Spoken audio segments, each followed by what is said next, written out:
Order. Welcome to our panel and welcome to our session of the Home Affairs Select Committee's evidence session on our serious violence inquiry. Can I welcome our first panel here this morning?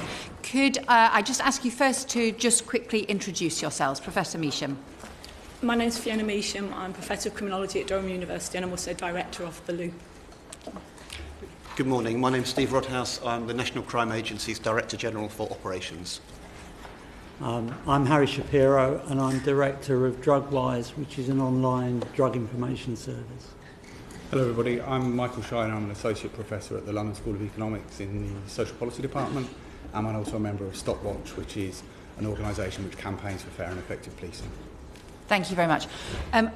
Two just initial opening questions to ask you. The first is what changing patterns you see in drug markets and in drug use at the moment. And my second question is how do you see that impacting on serious violence? But if I could just confine you first of all to just the first question, to just give us a quick overview of what you see changing at the moment in the drugs market. So start with Dr. Shiner. Okay, so if I could perhaps just row back a little bit, because I think it's really important that we're very precise and careful when we're discussing increases in serious violence. I don't want to discuss serious violence first, and that's my second question. So the first one, I just want to understand what is happening at the moment in terms of illicit drug use and drug markets. Okay, so and then my second question that I'll come back to is how do you see that as having an impact or not on serious violence? So I think we need to understand the role that violence can play in drug markets in order to answer that question. And I think there are certain characteristics around drug markets that would lead us to believe that violence could play a significant role. The first is hugely profitable. The second is no formal regulation mechanism whereby disputes can be resolved. That said, the evidence seems to indicate that the role of actual violence is often overstated. Okay, let me just ask you, I'm just actually also just keen to know, for example, on things like just trends in drug use or other trends in drug markets. So I'll just pause you on the violence links and just come back to that as the second issue.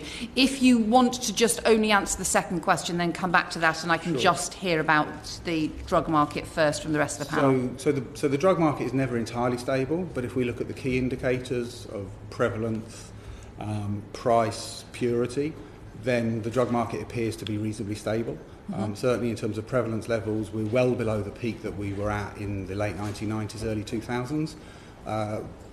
Trends in recent years, last 5 years, have been pretty stable. That said, there does seem to be some evidence of an increase in Class A drug use, particularly driven by ecstasy and powder cocaine. If we look at purity levels, then purity levels have increased, and that may suggest an increase in competition. But the trend in the increase in purity goes back to 2011, so predates the increase in serious violence. And there's been no corresponding decrease in price, which would suggest that actually maybe that isn't being driven by competition. So I would say, in general, the drug market, broadly speaking, appears to be pretty stable. Brilliant, thank you. Mr. Shapiro? I would broadly agree with that. There's been... in recent years, there's been upticks in ecstasy and powder cocaine use. And the report that Public Health England published yesterday indicated an increase in crack use as well, which is, I'm sure, linked to the availability and purity levels of cocaine that's around in the country. I think what's changed in recent years is less the nature of the market and more the access points for people to obtain drugs, and that's very closely linked to new technology in all its guises. Everything from being able to buy retail and wholesale on the internet, either through the dark web or the clear web, through to people having dealers on their speed dial on their phones. Drones flying over prison walls, people buying drugs on social media, on Facebook and on Instagram.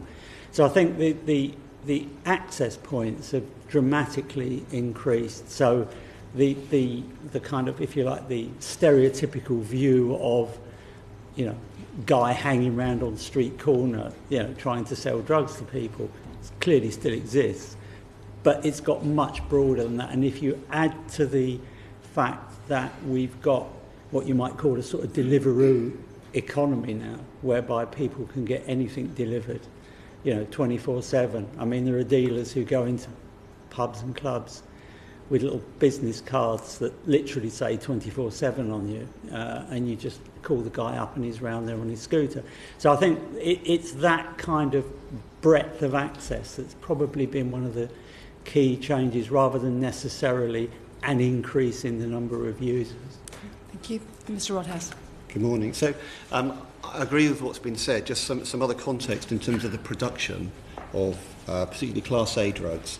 So we are aware of significant increases in production of heroin originating in Afghanistan. So even over the last year, an increase of over 80% in production.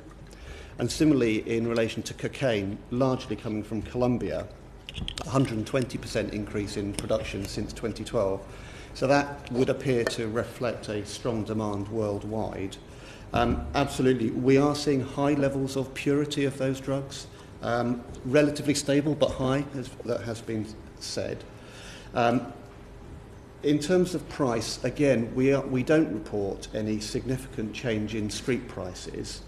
Some fluctuations, but not significant. We are seeing some evidence of a two-tier market for pricing and purity in the cocaine market.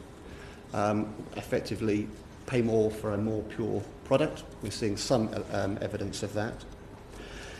In terms of new trends, I would agree with what Harry has said in terms of the prevalence of technology, but I draw a distinction between people using WhatsApp and other social media applications to order their drugs, but then they receive it in a broadly traditional way from people using the dark web.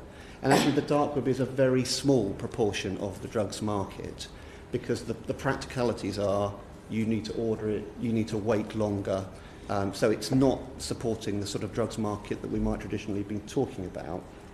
But a new trend that is concerning but very, very small, of course, you heard of the prevalence of fentanyl in the States. So we are seeing some evidence of the supply of fentanyl using the dark web.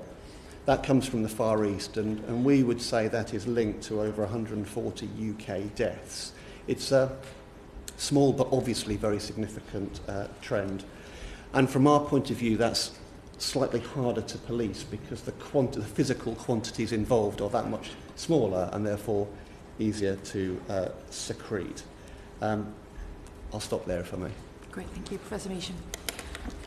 So really echoing some of the other things that have been said, prevalence is high but fluctuating in the UK, high compared to the rest of Europe. Our prices are low in international context. But I think a couple of the key trends are in terms of purity. We've got the highest purity rates on record, particularly for Class A drugs like MDMA and cocaine. And as Mike said, without a rise in price. So in real terms, drugs have become cheaper. And that's had a knock-on effect in terms of we've got the highest drug-related death rate that we've ever had, and that's linked to high purity. One of the things that has only been touched on, though, that I think is probably one of the most important trends of the past 10 years is the emergence and the increase in new psychoactive substances, previously so-called legal highs. These are research chemicals which are very cheap, often very high potency. Fentanyl is one concern, but we've also got synthetic cannabinoids, synthetic cathinones, which were originally replacements for illegal drugs, but now they're illegal. What we're seeing is that they are starting to be missold as the traditional illegal drugs. So fentanyl for opiates, the cathinones instead of MDMA, things like that. And so I think that's probably the biggest new concern, including for criminal justice and law enforcement, because there are hundreds of these new substances. And then can I ask you then, go back in the reverse order, what do you see as being the links between what's happening in the drugs market and serious violence? Also, for the first, picking up on what I said just then about new psychoactive substances, there have been challenges in terms of the detection, because these are new substances, so traditional methods of detection haven't been possible. Also in terms of the rapidity of the scale of their manufacture and retail. So they mentioned before by Harry about the internet, about the dark web, about now phone apps for people to buy drugs. So I think the scale is something which we've never seen before, but also the speed of development of the drugs and the speed of the retail practices in relation to those. So I think those are a particular challenge.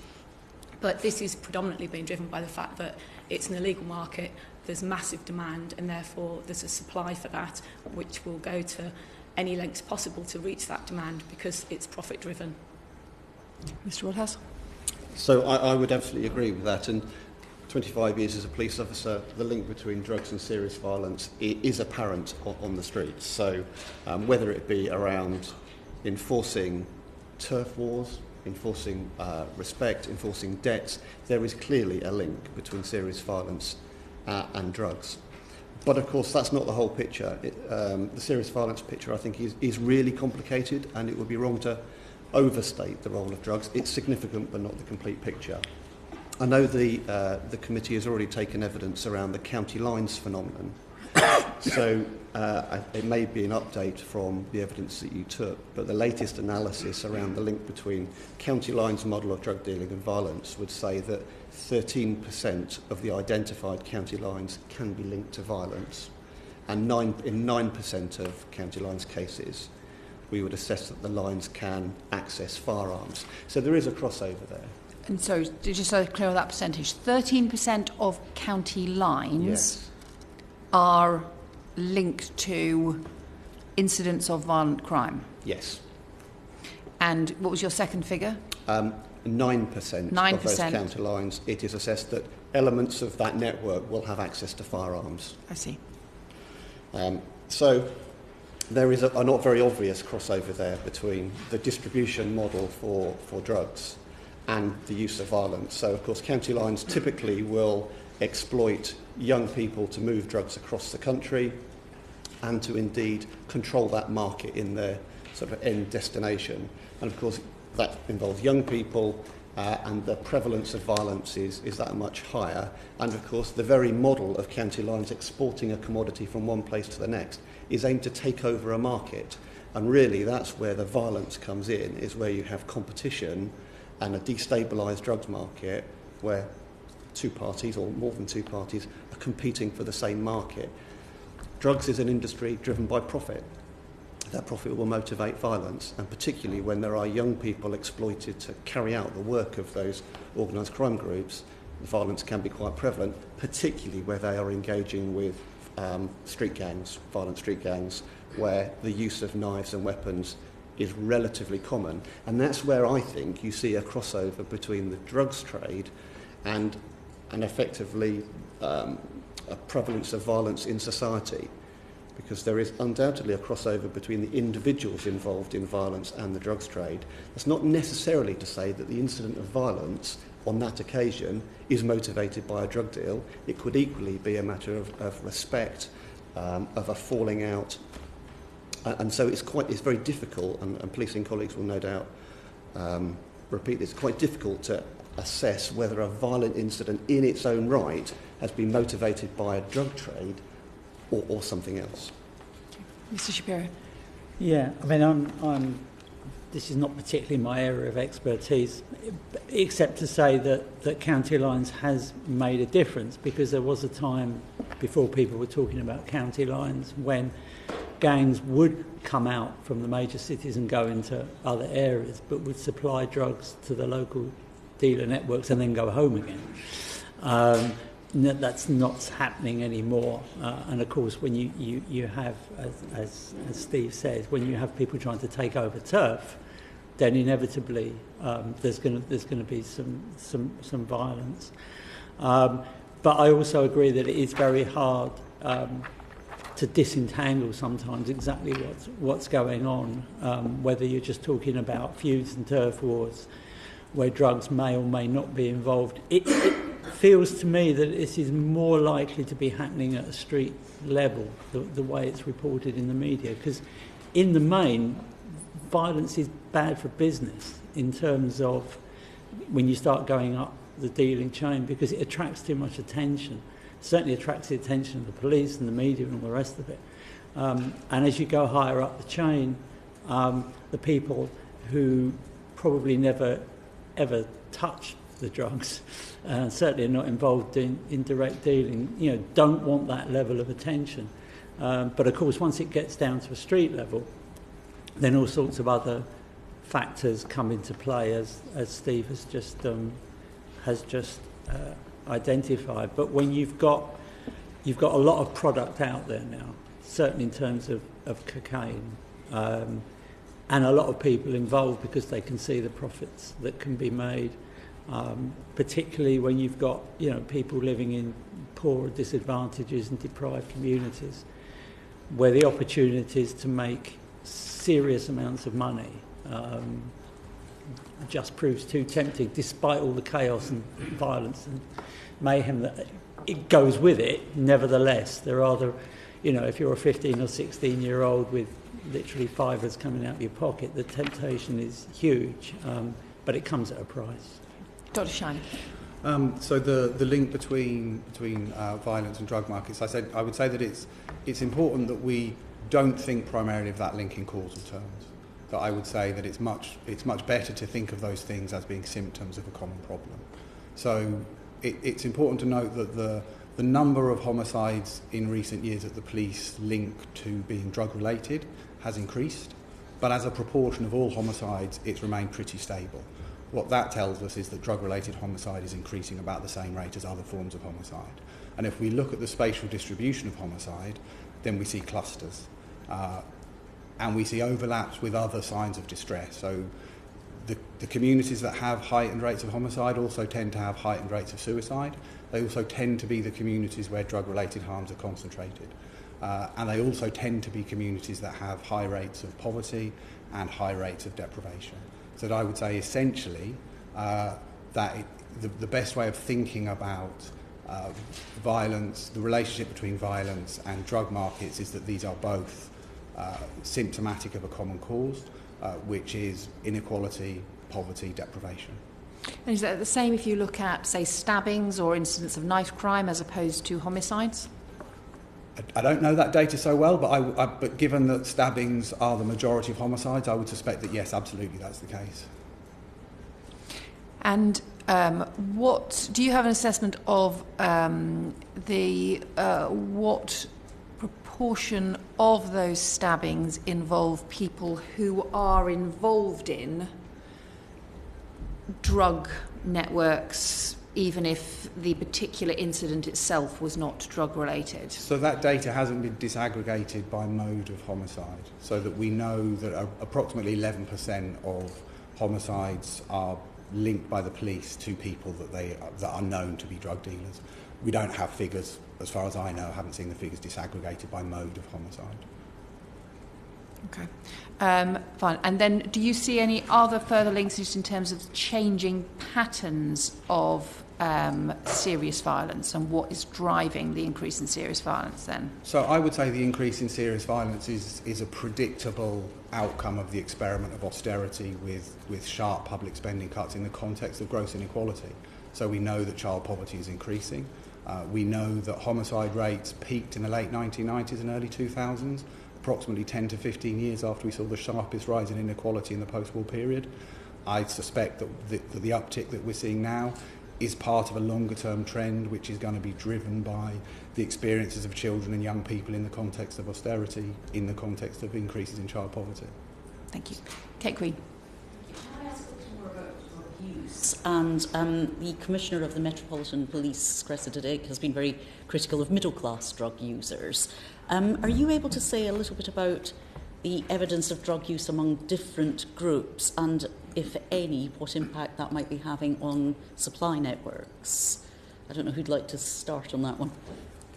I was looking at the figures for this yesterday, the latest figures from the Crime Survey for England and Wales. Powder cocaine use by household income. And for people under earning £10,000 in the household or less, it was about 2% of 16 to 59-year-olds using powder cocaine. For people owing £50,000 more, it was about 3.4%. So really the gap, percentage gap between rich, middle income and whichever socio-demographic country is not huge. So, and I do remember when Sir Ian Blair took over in the Met in 2005, was saying exactly the same kind of, making the same kind of statements that we hear now about middle class drug use. But anyone who's using drugs, is making some contribution to the situation that pervades in far-off lands in Colombia and Afghanistan and places like that. I'm not so sure that pointing the finger particularly at middle-class drug users is that useful. There also seems to be a trope that says something like, well, these are the people who are also concerned about global warming and climate change and all the rest of it. And at the risk of being slightly facetious, if you're hoovering up cocaine in a posh West End nightclub, are you really the same sort of person who's worried about global warming and climate change? I'm really not so sure about that. And in fact, I was speaking to an officer not that long ago whose patch is in the Black Country in Stoke and places like that, which is, a significant hub of social deprivation and poverty. And he said the two most popular drugs on the street there is alcohol and cocaine. So, this is a across-the-board situation and not really worth focusing too much on individual socio-demographic groups, I would say.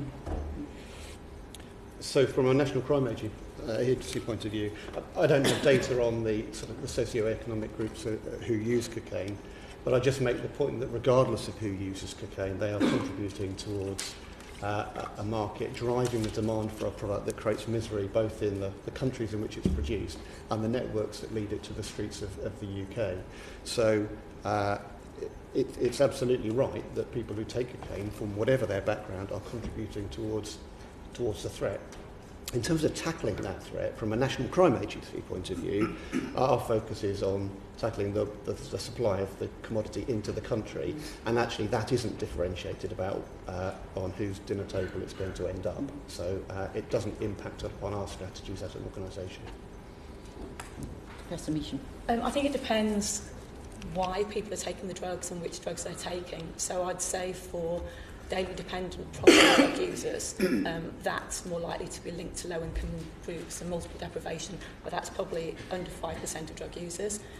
95% of drug users we characterise as recreational drug use, party drugs, club drugs, things like cocaine and ecstasy and cannabis. And for them, it's a much wider socio-demographic group. So you're more likely to find more women as well involved in that drug use, and also more middle-income groups as well.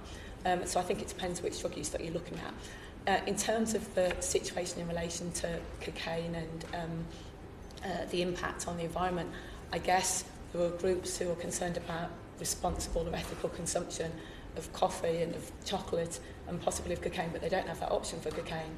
So I think really that might be a driver for some of their other purchasing consumption habits, but that's not really possible in relation to cocaine. It is an illegal market and that's the situation that they're in, so I guess their desire to buy the drug outweighs any ethical consumer responsibility they might feel. I would make a couple of points. I would say that it's important to say that whilst drug harms and drug use in its most harmful manifestation, so addiction, is related to class and deprivation, drug use generally isn't very strongly, so general rates, particularly of recreational drug use, isn't strongly related to social class. Middle class drug users have been at the forefront of drug trends in the UK since the 1960s, if we think of Bohemian youth and the use of cannabis in the 60s, use of LSD. And I would also say that the comments don't really reflect at all where street-level police activity is. So if we look at street-level police activity around drugs, that's very much focused on ethnically diverse, deprived communities. It's one of the striking findings of some recent work that I did is if you look at the percentage of stop and search which is focused on drugs, one of the forces that has the lowest rate is the City of London. And I don't suppose that's indicative at all of the level of drug use, perhaps cocaine use, evident in the city. So I think actually what those comments raise for me are fundamental questions about differential enforcement of drug laws and the way in which drug laws are really doubling down on already marginalised communities. One of the sort of manifestations that I think many of us observe, picking up the points that you've made about drug use among the poorest and most deprived communities, is what appears to public perception to be an increase in, particularly in my city of Manchester, the use of spice among street homeless and other very, very marginalised people. Would you say that recent concerns about that substance and synthetic cannabinoids are proportionate to the scale of the problem the country is facing, and to what extent would you be worried about this emerging substance? So I would say there are probably other people on the panel that are best placed to talk specifically about those substances. My contribution would be to say that I think there's always a risk that we get preoccupied with specific substances and some of the mythology around the effects. That's not to say that certain substances do have particularly damaging effects, but for me, I think the key issue is that that's really a distraction from the underlying driving factors that are at work. And when we're talking about problematic drug use, I would say pretty much regardless of the substance which is being used, those underlying factors are the same. Trauma, emotional distress, poverty, disadvantage, I would say are the key factors which we should be focusing on really regardless of the specific substance. Yeah, I mean, people who, most of the people who are using spice are people on the streets who are homeless, who are almost certainly heroin and crack users as well. They've got mental health problems and they're in and out of prison. So they kind of fall between every kind of stool you can possibly think of. And spice has just come along just to add to the repertoire of anything that, makes you forget about the miserable life that you're leading. It's actually, it's more complicated than that. And I think part of the public concern or moral panic, depending on your point of view about spice, is the fact that people were going around, taking mobile phone shots of, people zombied out on the streets, and that's created a certain amount of media interest, whereas if somebody was in a similar state, having drunk half a bottle of vodka, nobody would really have been that bothered, even though they would have been in a very similar state. And obviously it's caused a lot of problems in prisons as well, in particular, with some very kind of innovative ways now of getting that particular drug into prisons.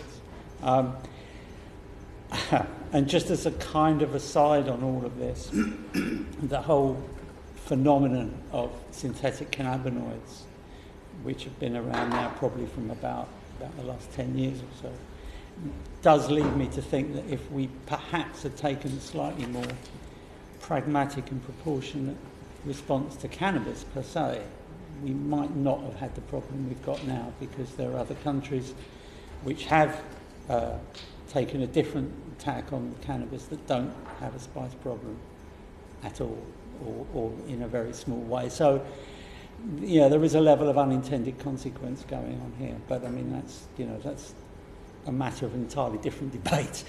But I think it's a point worth making. So the NCA's role is primarily around tackling the supply of these commodities. And what we see are organised crime groups will actually supply a wide range of drugs, including spice and others. So we will target the OCG rather than necessarily the commodity. The impacts that are seen at street level, really the NCA doesn't have great visibility on that. We do work incredibly hard with colleagues in the prison service because, as Harry has said, spice as a drug is taken often by homeless people, but also quite a lot within the prison service as well. It's worth saying there are challenges around the response to spice and others. So it's a really versatile substance. It can be absorbed in a number of different ways. It's very potent. It's not. It presents challenges for law enforcement, particularly in the smuggling environment, particularly into prisons like that as well. But primarily, why that drug particularly being smuggled into prisons, and as Harry was saying, under new methodologies? Well, because for example, you can the actual synthetic cannabinoid liquid can be absorbed into paper. Mm. So people send letters in, and then the letters were opened by prison staff and photocopied and then given to the prisoners, so they couldn't do it. Except prisoners prison staff, as far as I'm aware, are not allowed to open letters from solicitors to offenders. So what happened then is people were creating fake solicitor letters, and so therefore they weren't being... So, there's always an attempt to stay one step ahead, and it's the particular formulation of the drug that makes it hard to detect, as opposed to heroin, crack, cannabis, or any of the other drugs. I apologise, Mr. Rodhouse, I interrupted No, you. Just to add to this, really, part of the problem with synthetic cannabinoids has been that the first generation were prohibited.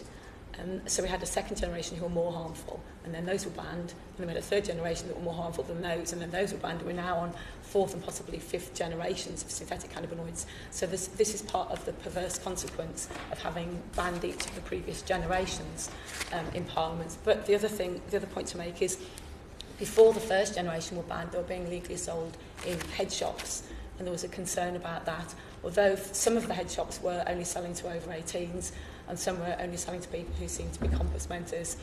So there was some, in my research, I found there were some responsible retailers of synthetic cannabinoids, but the head shops were closed down and the substances were banned. And so what we saw was a shift to street dealers. In my work in the north of England, we found that, and we found the street dealers would be selling to people of any age.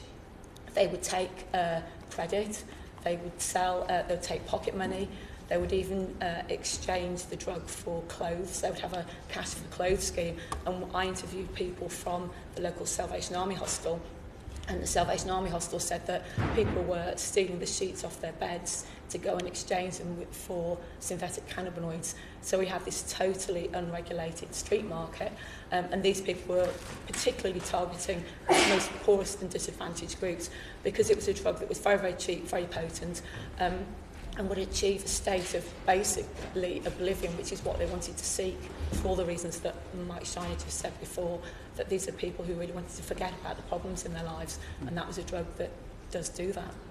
And Mr. Shapiro has already touched on one reason why our rates both of use of these substances, but also perhaps drug harm and drug-related deaths, is different from other European and other countries. Are there any other comments you would like to make to contrast the UK's experience of drug harm with what we're seeing in other countries that might point to a different policy response? I would say a few things. We've got amongst the highest prevalence rates in Europe anyway. We've got very cheap, very easily available drugs, as we've all said. We've got very high purity, and along with that, we've had a massive cut to health services and to treatment services. So I guess we've had a perfect storm, really, which has led to us having the highest drug-related death rate on record and the highest drug-related death rate in Europe. And it is, a national disaster, really, at the moment. Why have we got the highest rates of purity? The highest rates of purity? Well, that's a good question. I think that partly is driven by demand, because we have the highest drug-related death rates in Europe. And I think also there's a recognition that the police are now focusing on organised crime and less on street-level dealers.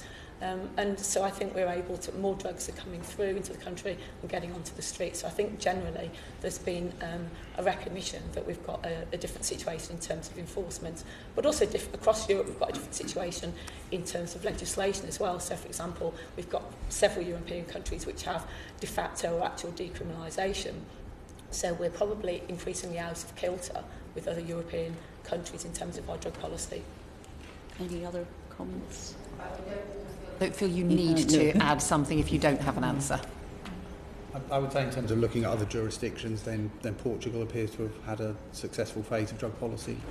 I can't specifically comment on serious violence, but many of the drug-related harms have been reduced alongside a process of decriminalisation. But generally the expert opinion seems to be that it's not so much the decriminalisation as the investment in inclusion processes that seems to have been key in driving that. So Portugal's certainly worth.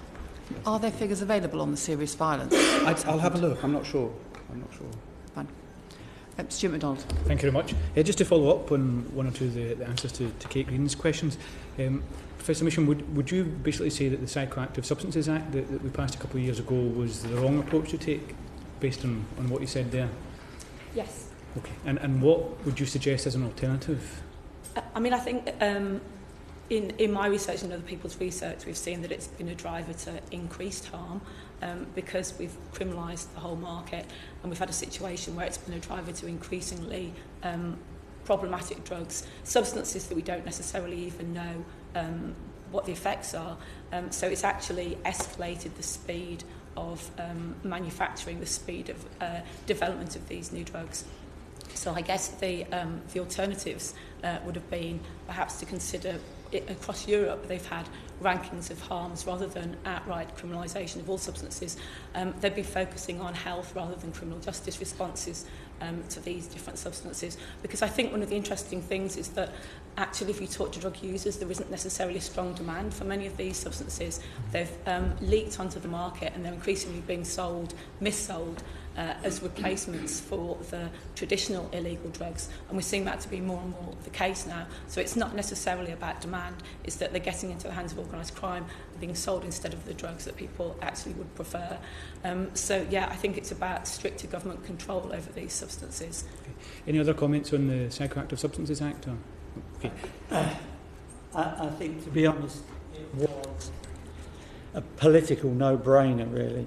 In the sense that you had powerful psychoactive drugs being sold on the high street, sure. And also there was this kind of, sort of whack-a-mole thing going on where you would ban something and then they would tweak the molecule, and then you'd ban it and they tweak the molecule. So it was an attempt to try and shut that down, and certainly in terms of, head shop sales, it ticked the political boxes that needed to be ticked. But as Fiona says, there have been kind of, it's that old cliche about unintended consequences. So it achieved its political aim, but there were there've been some health deficits as a result of it as well. Okay, thank you very much. And turning to this more general overview of government drug policy, Dr. Fiona, perhaps we could start with you. I mean, what would be your assessment of the aims and the effectiveness of the current policy that's in place? Is there sufficient leadership at a national level, and is it appropriate in particular for the Home Office to be driving this rather than, for example, the Department for Health? Big questions. So I would say that the direction that drug policy has gone in the last 5 to 10 years is unfortunate in many ways, that we've seen the marginalisation of harm reduction at the same time as we've seen increases in drug-related deaths. We've seen reductions in the numbers of people entering into treatment at the same time. We've seen reductions in the numbers of people that are on heroin scripts, all of which points to there being a link potentially between drug policy and drug-related harm. I think the explicit move towards a drug policy which is rooted in abstinence is at the very least optimistic, let's say. We've heard about drugs in prisons. We can't ensure that contained environments as security focused as prisons are drug-free. Recent governments have scarcely been able to ensure that the cabinet is drug-free, if you believe social media and popular press. So I think the idea that we can have a drug policy built around abstinence is, as I said, optimistic. I think crucially it sets the police an impossible task. It ties the police into a series of activities which actually magnify the problem in many circumstances. I think policing is an important factor in the way in which drug markets operate, and the police can do things that make drug markets more or less harmful and violent. I think, unfortunately, the effect of a lot of traditional enforcement activity actually appears to be that leads to increases in drug market violence. So I think if we freed police from the idea that the aim is to ensure abstinence and a drug-free society, and we said to the police, actually, what we want you to focus on is reducing drug-related harm, that drug-related deaths is a metric by which we will assess you, drug market violence is a metric by which we will assess you, then I think you free the police to actually follow evidence-based policing in ways which could have a positive impact on those things. I think the current narrative and discourse around county lines is deeply unfortunate. I think it's failing to learn many important lessons. I think it's in many ways pushing towards the traditional kind of enforcement activity which can be counterproductive. I think it's further entrenching gross racial disparities in drug enforcement activity. We already know, for example, that more black people are being convicted and prosecuted for cannabis possession than for the supply of Class A and B drugs combined. So the reality is that the majority of street-level policing is focused on cannabis possession. It's not focused on organised crime. It's not focused on drug supply. We know that black people are being prosecuted at 11 and 12 times the rate of white people for cannabis possession, even though their levels of self-reported use are lower. I think county lines enforces all this because county lines is racially coded. County lines, like gangs, is a way of focusing law enforcement activity on black people without saying that's what you're doing. Harry Shapiro? Drug policies generally don't fix drug problems on their own. We've made reference to homelessness, to mental health problems, to people being in and out of prison. And drug policy generally, as far as I've been in this field now for about 40 years, and the only area that I could see drug policy actually making a difference to people's lives is treatment. It's treatment and rehabilitation. In the decade of the 90s, we saw a substantial increase, in the early 2000s, substantial increase in the numbers of people getting into treatment. And, you know, I lost count of the number of people I've spoken to over the years who've said, you know, if it wasn't for, you know, insert your particular rehab or community drug agency here, you know, I wouldn't be here. So treatment makes a huge difference to many people's lives. Also helps to reduce drug-related crime and drug-related deaths. So drug policy, as far as I'm concerned, is main function is to help the people at the bottom. But it can't do it by itself. I know we've got a homelessness strategy at the moment. There's been talk about, you know, increasing money for mental health services, and we've had various transforming rehabilitation. I can't remember the exact name of the policy to do with trying to reduce reoffending and so on. But none of these policies seem to join up. And where they do join up is for the people who are at the bottom on the streets who are suffering from all these things, from drugs, from homelessness, from mental health, and from constant kind of reoffending. So kind of they're the people at the bottom, and you've got lots of parallel strategies that don't actually seem to join up.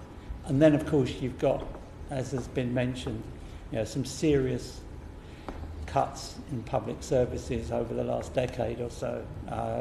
You know, a youth service that hardly exists anymore, treatment agencies that are refusing to pick up local council tenders for drug treatment services because they're turning around and saying, we can't deliver a quality service for the amount of money you're offering us. So there's lots of issues in your question. Yeah. Professor Measham, do you want to go on? Yeah, I think we need a holistic approach rather than a fragmented approach to drug policy. There are some benefits to have it based within one government department.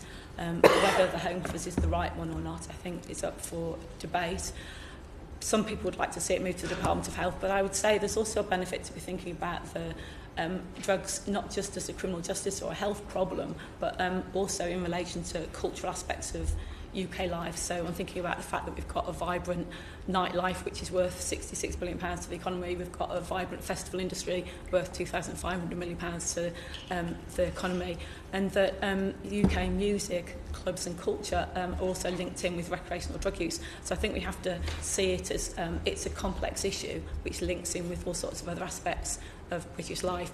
But in terms of what's been happening since 2010 in terms of drug policy, I think the big concerns that have been raised by the others about a shift to abstinence-based recovery agenda and away from harm reduction. And we've seen the closure of fantastic harm reduction services that existed 20 years ago that no longer do. And the cuts to public services, health services, to the criminal justice system. But probably just one light at the end of the tunnel from my perspective would be that we do now, this year, the Home Office for the first time ever has given a licence for drug safety testing after the first festival drug safety testing was introduced 3 years ago. So there could be some signs that things are moving in a different direction. On the other hand, is an example of the sort of shift in approach to abstinence, it's the government's resistance to the drug consumption rooms, for example. I mean, it seems to work elsewhere. Is there any good reason why it is putting up this fight? Well, I would imagine that will be changing in the not too distant future. I think if we look at the evidence in relation to drug consumption rooms around the world, the ones that are already existing, I know they have many overdoses in the Sydney and Melbourne drug consumption rooms, and no one's ever died of an overdose within those facilities. They do fantastic work, and I think that the more that people understand the evidence on that, I think that really drug consumption rooms are a no-brainer and they will be introduced, just as has happened in relation to drug safety testing as well. Okay. And finally, the three of you already have spoken about the effect of cuts on... Yeah, we'll come to you first, Dr. Shen, but you've all spoken about the effect of cuts on drug treatment, particularly at a local level. Does that have an impact then on demand for illegal drugs as well? Dr. Shen, do you want to go first? And you can... So I was just going to really support the point on consumption rooms and saying the same point applies to heroin-assisted treatment. Sure. So the international evidence on heroin-assisted treatment is strong. We had a really important study led by John Strang in 2010-11 highlighting the effectiveness of heroin-assisted treatment for entrenched heroin users, and it was on the government agenda. There was a commitment in previous drug strategies to providing heroin to all of those that had a clinical need for it, and as far as I'm aware, that's erased from any official thinking around drug policy, and I think it really needs to be inserted centrally to that. In terms of has austerity impacted upon demand? I would have predicted it would. I would have predicted that we would see an increase in the more problematic forms of drug use, increase in addiction, has historically been very strongly related to deindustrialisation, economic deprivation indicators. That said, I don't see the signs of that. And I think one of the key factors is that I think those kinds of social indicators tend to lead to sharp increases in drug use when they're connected to changes in supply. And I don't think we've seen the big changes in supply alongside that. So in the 80s, when we saw the heroin epidemics, we saw deep-seated economic changes in the midst of very substantial changes to drug supply. And I think it was those things coming together that created the so-called heroin epidemics as we saw them then. I don't think we've seen those changes in supply this time around, so I don't think that we have seen the big increases in problematic drug use in areas of poverty and deprivation in the way that you might expect. But the underfunding of treatment in particular, does that have that sort of knock-on effect? Yeah, so I think the issue of if people are not on a script for heroin through treatment, then they will rely more heavily on street supply. Yeah. Of unknown purity and strength, and we would expect that would lead to many more overdose deaths. And I think, obviously, it's very complicated. It's very difficult to isolate causal factors, but the key indicators seem to be pointing towards that as being an issue. I mean, yeah, something like half of the heroin-related deaths involve people who are not in treatment and have been nowhere near a treatment system. And as far as I'm aware, nobody's actually looking specifically at why people are not coming forward for treatment. I think part of the answer is apart from the fact that opioid substitute treatment is not exactly flavour of the month these days, people need an incentive to come forward for treatment. This is going to be part of the problem that we've got with crack cocaine, because there is no particular reason for people to come forward for treatment for crack cocaine, because there's no, apart from psychotherapy, there's no particular treatment option for them.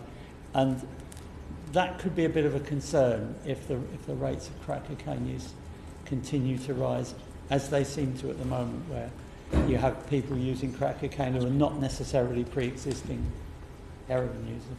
Thank you very much. I'm going to just also ask, in terms of the further questions, if you've not got something to respond to that particular question, then don't feel the need to contribute, because we want to get through quite a lot more, and we have a second panel as well. So Christopher Chope. Thank you. The National Crime Agency has said that the United Kingdom is one of the most profitable markets for cocaine. Why is that? I think it comes down to what seems to be a resilient demand more than anything else. I think the ratio of wholesale price to market price is broadly comparable across Europe. There's no huge differential there. It's merely the scale of the market, I think. So how many cocaine users do you think there are in the United Kingdom? I'm afraid I don't have that information. Colleagues may be able to help me with that, but that's not something. Are we talking about millions or tens of thousands, hundreds of thousands? I would just be guessing. I don't think it's in the millions, but my colleagues might be able to help me out here. And how many of those, that unspecified number, or what percentage of that number, do you think are what are described as recreational? I would think probably the majority of people who use cocaine would regard it as, if I can phrase it like this, a kind of weekend treat, rather than something that is an enduring and sustainable addiction, because there's no doubt about it, if you want to have a long-term sustained cocaine addiction, powder cocaine addiction, you will have to have access to significant disposable income. There's no question about that. And the private rehabs would be able to tell you about the people who are there because of what turned out to be a very expensive cocaine habit. So I think with any of the drugs that we've been talking about, the majority of people will be what you might call, for want of a better phrase, recreational users, as opposed to people who have a serious addiction whereby all of their activity, all of their lifestyle, all of their money is focused on just obtaining the drug. That would be a relatively small percentage of the total population. So are we saying that I hate this expression, recreational use, but anyway, are we saying that the people who just use cocaine in those circumstances are not doing themselves or anybody else any harm?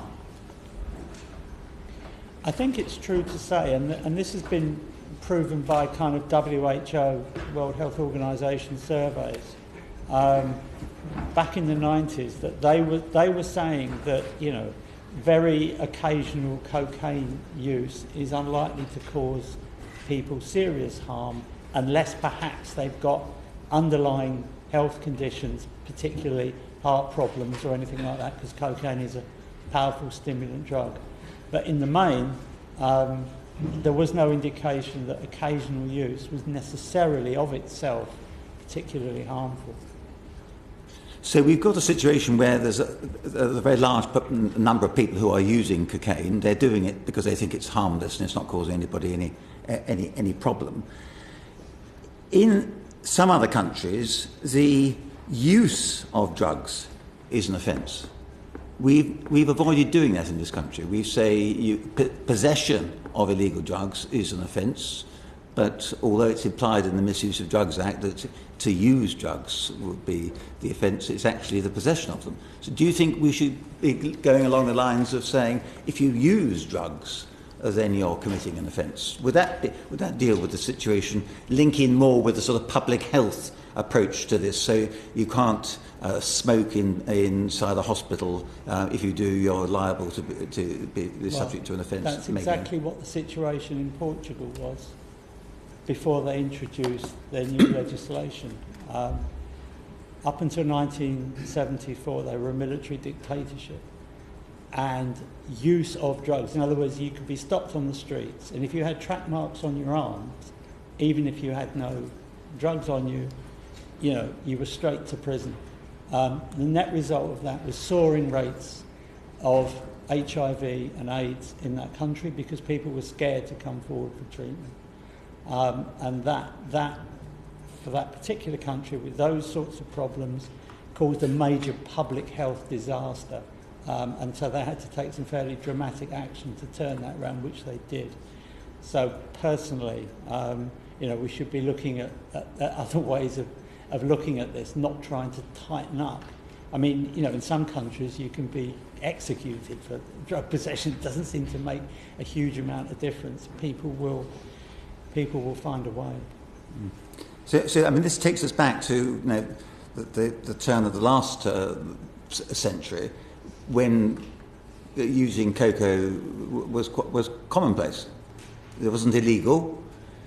So why have we got ourselves in a situation where we're spending a fortune trying to track cocaine coming across from Colombia, where the latest figures we've got here suggest that 1,000 tonnes production of cocaine in Colombia, 30 tonnes of which reaches the United Kingdom, some of which is then confiscated by the authorities, and some of which leads to people going to prison.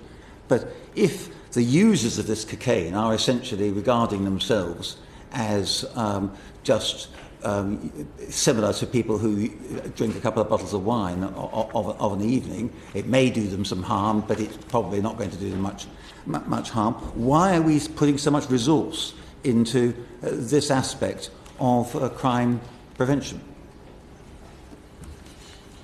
Because we've signed up to UN enforcement treaties, the history of which goes back, to the 1910s and 1920s. It's got a very long and complicated history, and some of that prohibition approach is beginning to break down in some countries, but not others.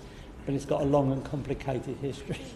Is all I can really say, just in terms of where we find ourselves now in trying to tackle this. So would any of our panellists want to change the policy in the light of the question I've asked? You think it's going fine? You think everything's hunky-dory? So I would broadly echo Harry. I would say that I think largely it's a commitment effect, that actually policy change is a really difficult thing to bring about, because once people have made a decision about something, particularly a public high-profile decision like how you're going to manage the drug problem, very difficult to row back on that. I also think it's important to consider in whose interests does current drug policy operate. There are some powerful interest groups for whom drug enforcement and the current system of regulation works to their interests.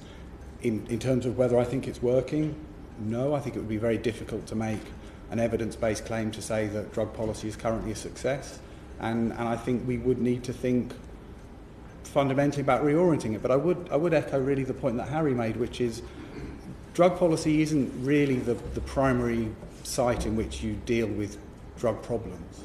So drug harms are primarily driven by issues which are outside of the remit of drug policy. So drug policy can do some things to make harms somewhat more or less evident, but broadly speaking, the greater influence is in other areas of social policy, I would say.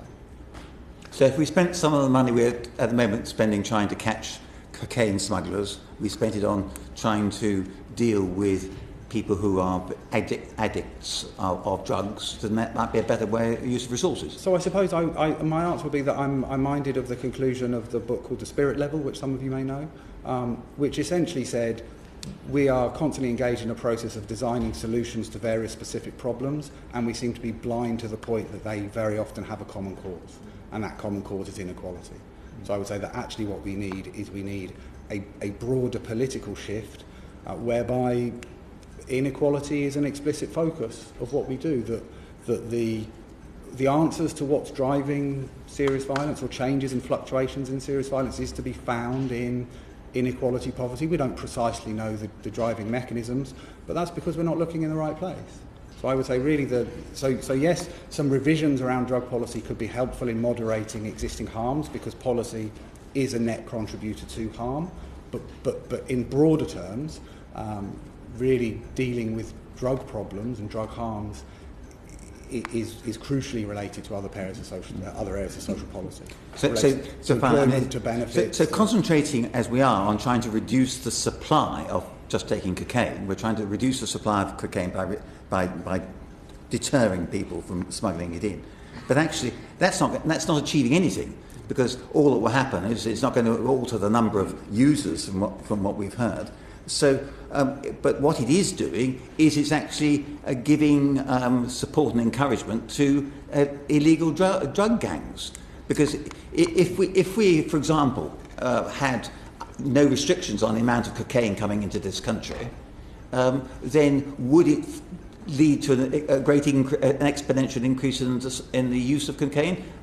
It doesn't appear that it necessarily would. But it would certainly put a lot of people in the drug market out of business. Only to answer that one, because we need to move on, if that's all right. Thank you. So I understand the proposition. I think the reality is when you create, if you argue for a legalisation there will still be a market to undercut the legal market, which is a relevant consideration. So I'm slightly conflicted here, and I've been a police officer for 25 years, and most of that time has been spent trying to tackle criminals, many of whom were involved in the drugs trade. But I do agree it's unlikely that enforcement alone will create a situation where there will not be a market for drugs. So the data bears it out, because actually you say we're having no effect.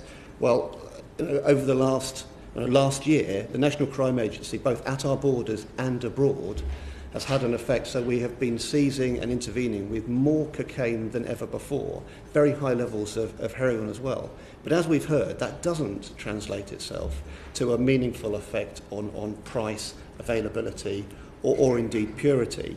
But I don't advocate at all that we should stop having that dampening effect, but we just needs to be a balanced law enforcement approach. Absolutely supported. I couldn't agree more with what my colleagues on the panel have said around demand reduction. So the approach has to be to keep up the pressure overseas, balanced with targeting the most impacted and high harm organised crime groups distributing across the country, investing in the county lines work that has been, it's relatively new, but I think quite impactful. I hear Michael's challenges around that, but of course a lot of the work around county lines is tackling those people who are truly exploited to distribute those drugs and safeguard them. And crucially, I do think one of the areas where we must keep up our pressure is focusing on the profits of those crime groups that you talk about. So last year the National Crime Agency restrained £302 million worth of criminal assets, not all in the drugs trade, but a significant amount of money.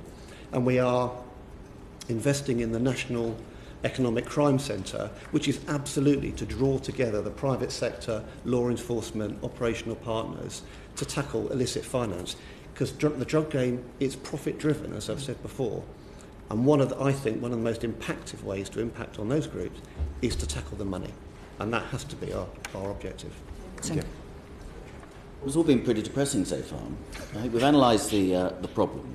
There clearly is demand there. The market is getting more sophisticated in terms of quality and dual markets and things like that.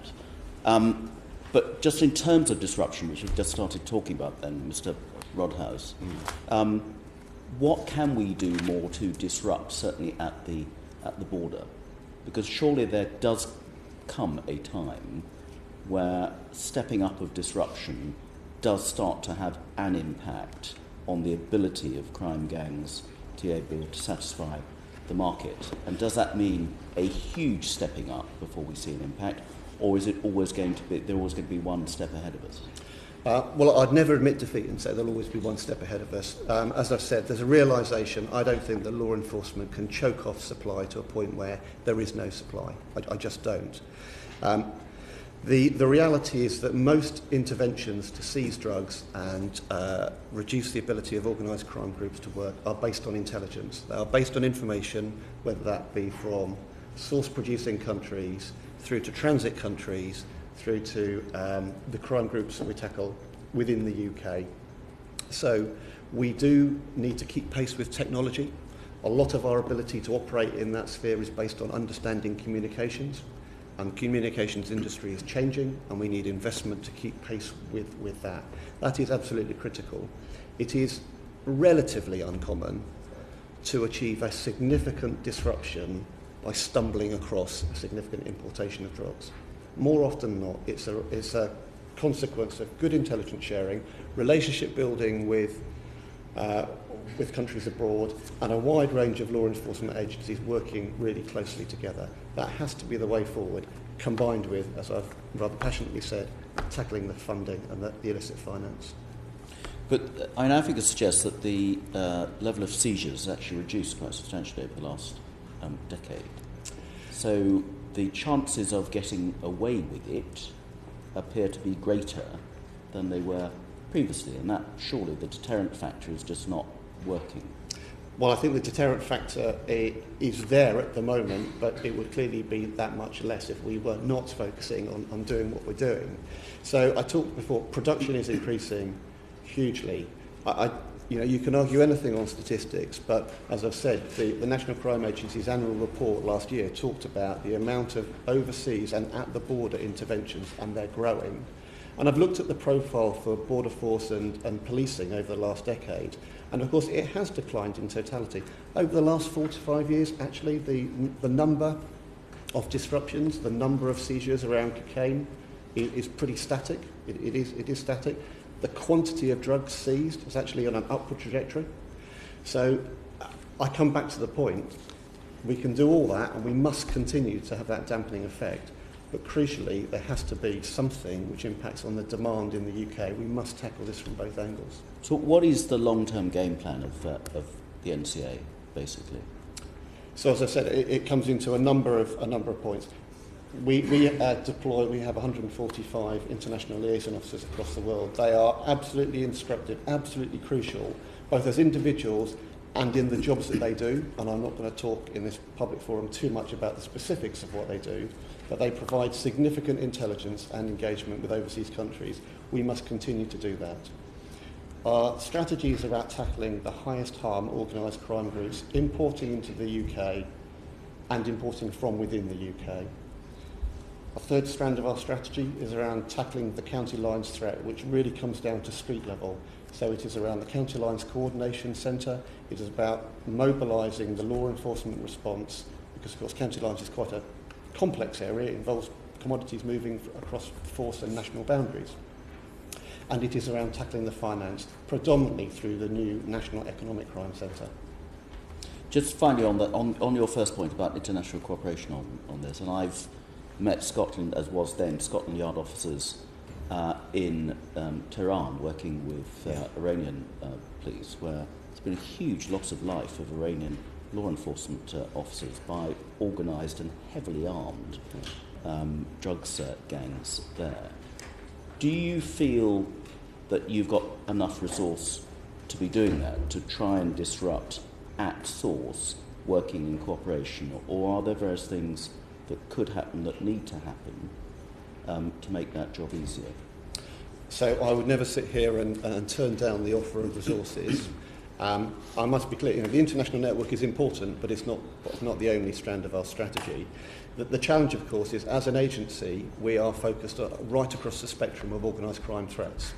And we are, as a community, as a nation, we are recognising more and more international organised crime threats. So our network of international liaison officers are not just dealing with drugs in Afghanistan and Colombia, they are dealing with online child sexual abuse right across the world. So we are spreading ourselves. So of course there is an argument around investment for the NCA as a whole, I would, as you'd expect, argue. There is certainly an argument for investment around the technology that empowers and mobilises our work to be more effective. Okay. Can I thank you, our panel, for evidence today. We appreciate your time this morning, and we'd like to move on to the second panel. Thank you very much.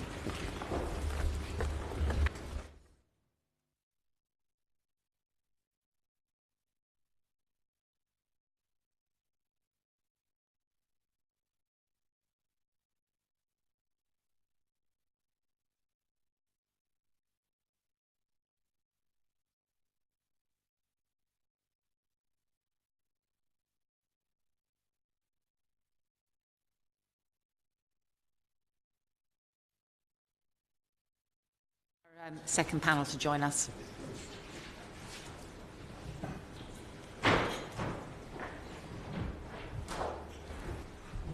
You may want to move over actually into the middle. It might be easier for you.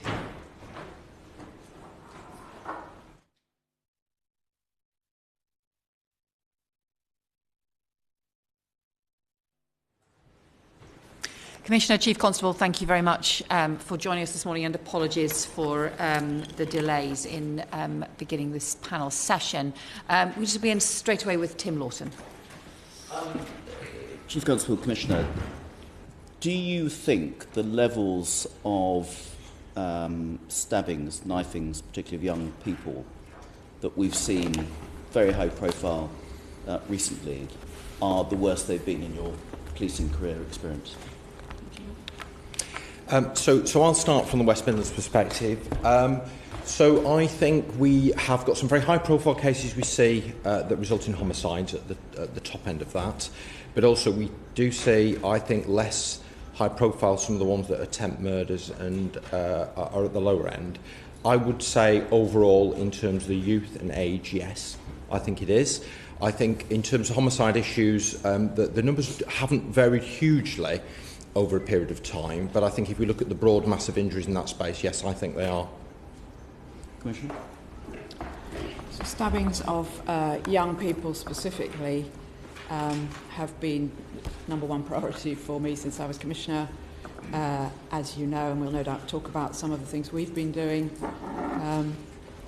I'd have to say that the last couple of years undoubtedly have been, as Dave said, the highest and most worrying levels, I think, in my service. Right now, we have seen a 15% reduction in knife injury victims under 25, and I think that's a result of the huge efforts that we've been making recently. Since when? What period?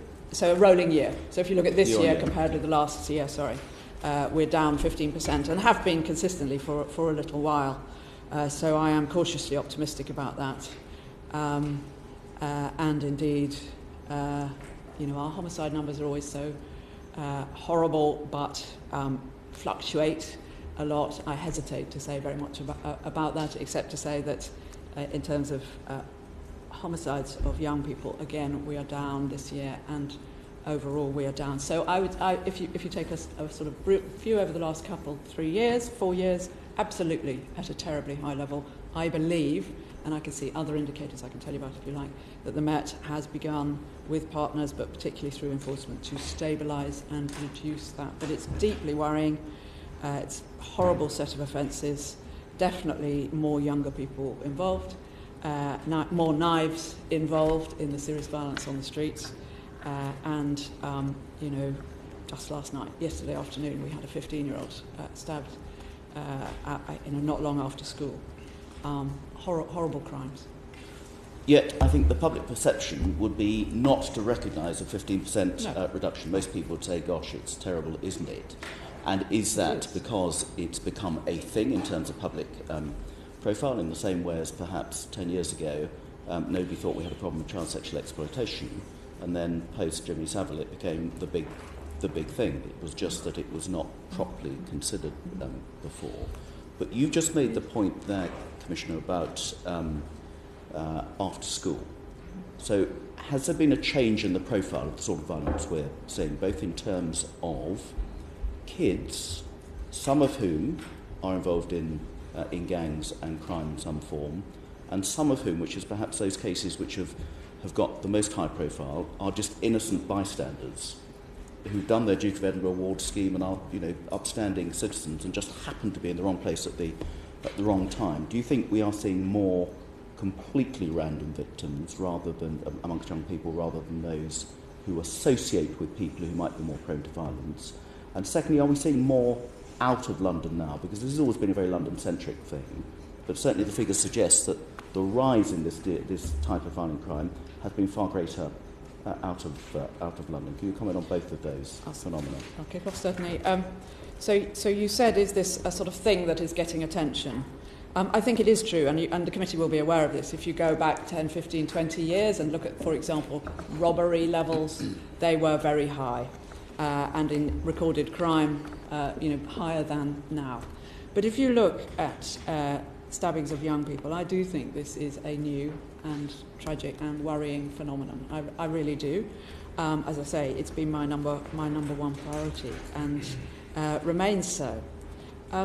There is a very dispersed profile of people who become involved in knife crime in all its forms, robbery, carrying a knife, that kind of thing, and indeed a reasonably but much less dispersed profile of the people who get involved in the very serious stabbings. When you come to look in London at victimisation, there's a very large overlap between many of our victims and our offenders. for stabbing and serious violence, including amongst teenagers. A large overlap. But of course, on occasion, all young people dying is tragic, but on occasion we have had, even in the last couple of years, some young people who have been killed who have shown no sign whatsoever of ever having been involved in crime. Now, I can't, probably without going away and having a really good look at that, say whether that's hugely different from 15 and 20 years ago and whether we're getting more of that. What I know is that it is deeply worrying for people, and we're clearly seeing more young people carrying knives, some of them thinking it will make them safer. People are deeply concerned about their children going on the streets. So we see it as a very big issue for London, and indeed one which, as you say, is by no means restricted to London, and in fact in most of the violent crime figures that I'm talking about, they've either gone up more steeply in the rest of the country, or they have remained going up in a way that in London in the last few months it appears to have stabilised. So it is absolutely, and not least because, but not only because of county lines, a problem well beyond London. So I think I'd describe the problem at three levels, and then where the common features are. So I think we absolutely do see a proportion of the stabbings around younger people who are on the periphery of urban street gangs, involved in street-level drug dealing, or on the edges of county lines, is a proportion of that. I think then you've also got, and I think there's an overlap with this, some of those young people and other groups involved in what I would call the projection of force around acquisitive crime, particularly robbery, particularly challenging the West Midlands about vehicle-based robberies. The commodity value of cars now being a real route to launder money. We see some young people exploited in the same ways we see on county lines to steal vehicles. So we see some use in terms of robberies. And then the third group, and I think this is the broader issue, the proliferation of weapon carrying, the fist fight becoming the knife fight. So a number of cases that we have seen are straightforward conflicts between young people that result in a knife being produced. And I think there are many factors that drive that. I think we see more of this in, it's unquestionably concentrated in more deprived communities.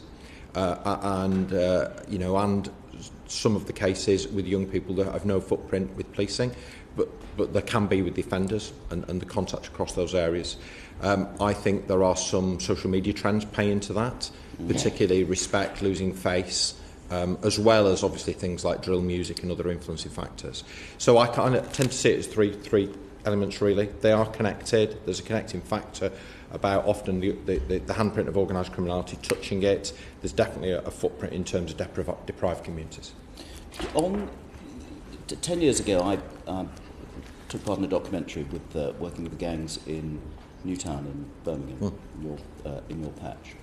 And that was very largely based on the postcode gangs. The most inane reason, apparently, for wanting to do harm to somebody else, based on whether they lived in B9 or B19 or whatever it may be.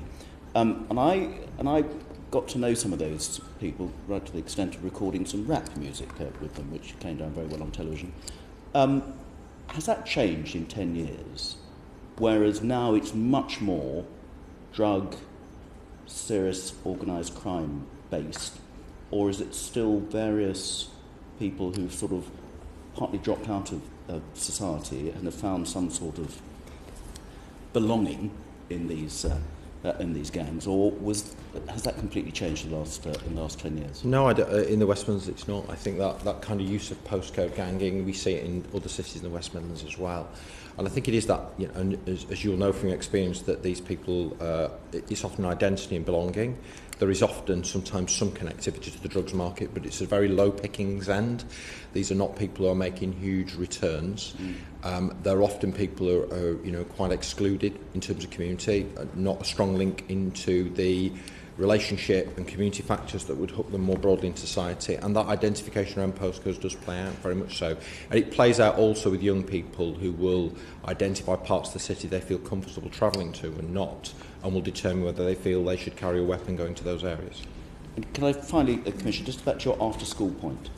And again, I think many of us are concerned about links with excluded kids and those who've fallen out of the education system. And again, what evidence is there to suggest that those kids who are getting excluded, and there seems to be a hardcore of schools who look to exclude more than others, that there is a direct link to those kids then getting sucked into sort of gang violence, which in many cases then reflects back on the original school because they tend to hang around with their old mates as well. So excluding somebody from the school doesn't necessarily mean you exclude the problems that they've been causing from their fellow former school mates as well. Right. If I may just very quickly on the postcode issue, we don't see that quite so strongly now, but we absolutely see gang territories where people would feel safe travelling or not. And as they move into the higher levels of gangs, which sadly sometimes people do at really quite young ages, quite often they will move from one gang to another.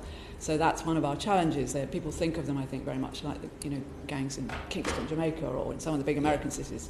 They're not. They're very fluid and dispersed, and they come and go. But the connections are often made around school friendships. One person will be recruited, bullied, exploited, seduced into the activity, and then they'll bring another, perhaps from their friendship group, their peer group, and they will likely be local people. And also sometimes groups from schools really identify strongly about their area against another area in a way maybe children have been doing for hundreds of years, but it then turns into for some of them, let's stress, the vast majority of children in London are not involved in crime in any way. Those that become excluded by definition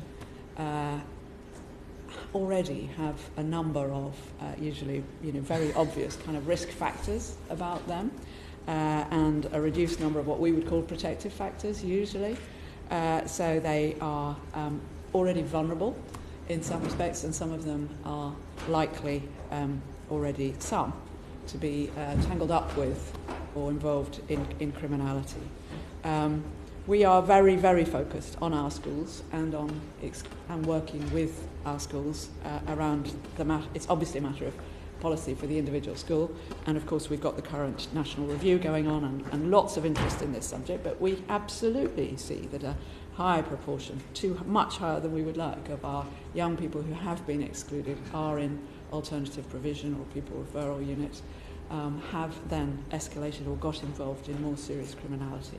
That's why we are putting officers into our pupil referral units, and that's why we have already about 280 officers in schools, and we want to increase that because we think for them to see a police officer as a reliable, trustworthy adult and as part of the fabric of those institutions to some extent may be very helpful. But there is most certainly a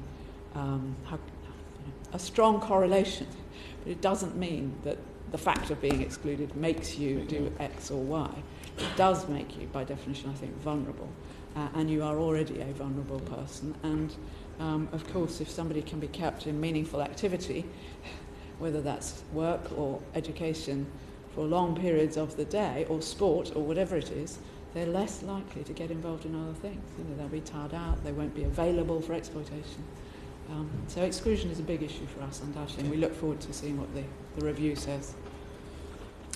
And you talked about 270 officers in schools. Are they based full-time working in schools, or are they just neighbourhood police officers who have a link to schools? Our neighbourhood officers have a responsibility around schools as well, of course, as do all police officers, but these are full-time schools officers, and they include those 40-odd that work with our volunteer police cadets. Again, it's a full-time role in the school and with the cadets. And how does that compare to, so the last time there was obviously the peak in the number of teenage deaths from knife crimes, sort of 2007-8 period, which obviously there was a big focus on putting officers into schools at that point. How does it compare to then? I'm afraid I don't know, Chair. I could try to find out. I remember last time when you asked us about neighbourhood policing numbers, and the committee was sitting looking at sort of some broader issues.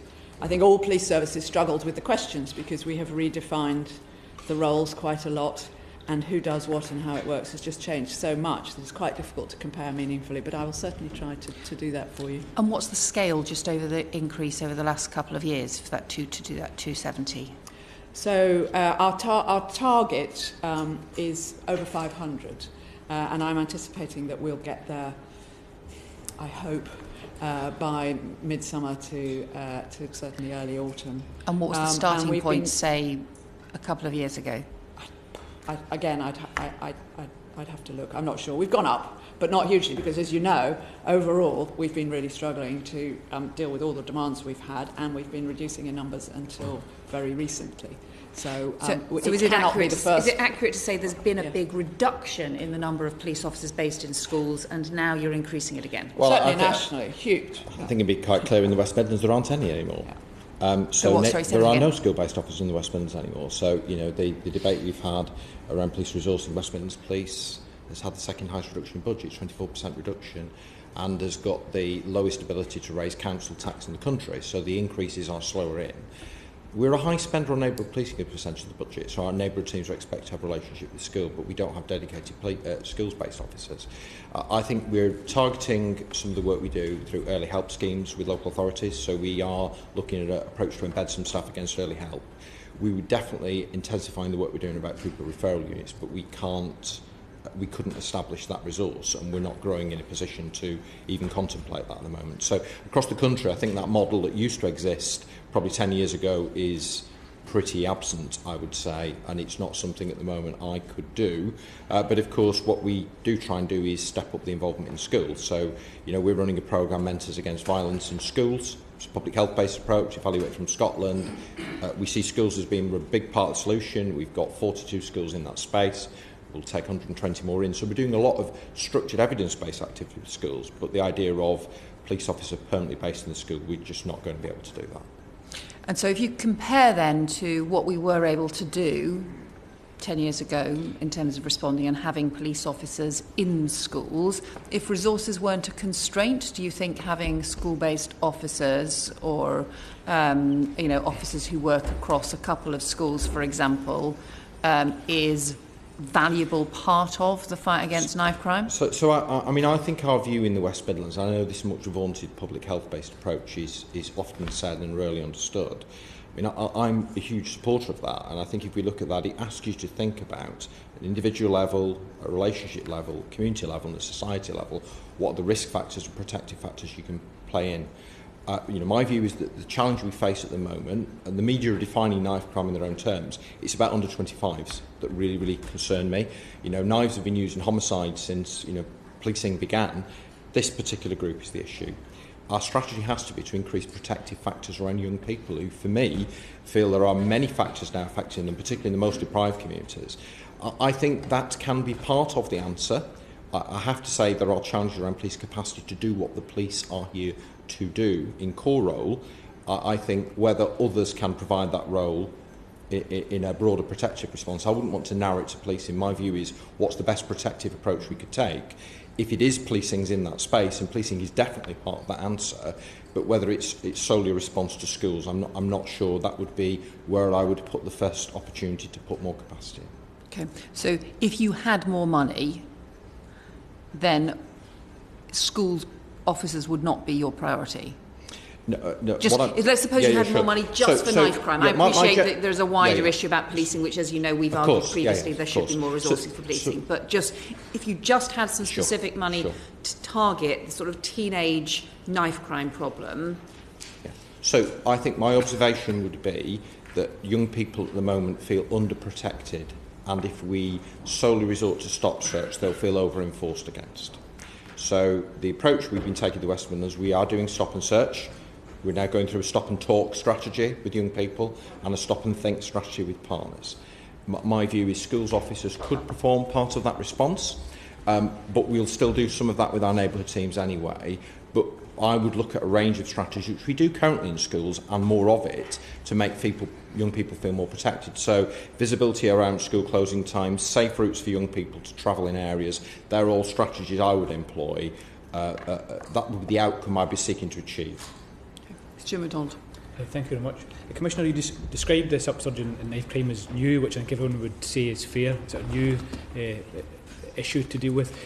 That said, it has been on the radar, I think maybe it's fair to say, best part of 2 years now. And some of the evidence that we've heard in previous sessions has sort of suggested that response at first was sort of left to a sort of local and operational level rather than a national and strategic level. Do you think that's fair? And in your discussions with ministers in recent weeks, would you say you're now satisfied that we have the right sort of structures in place at a national and cross-government level to tackle this problem?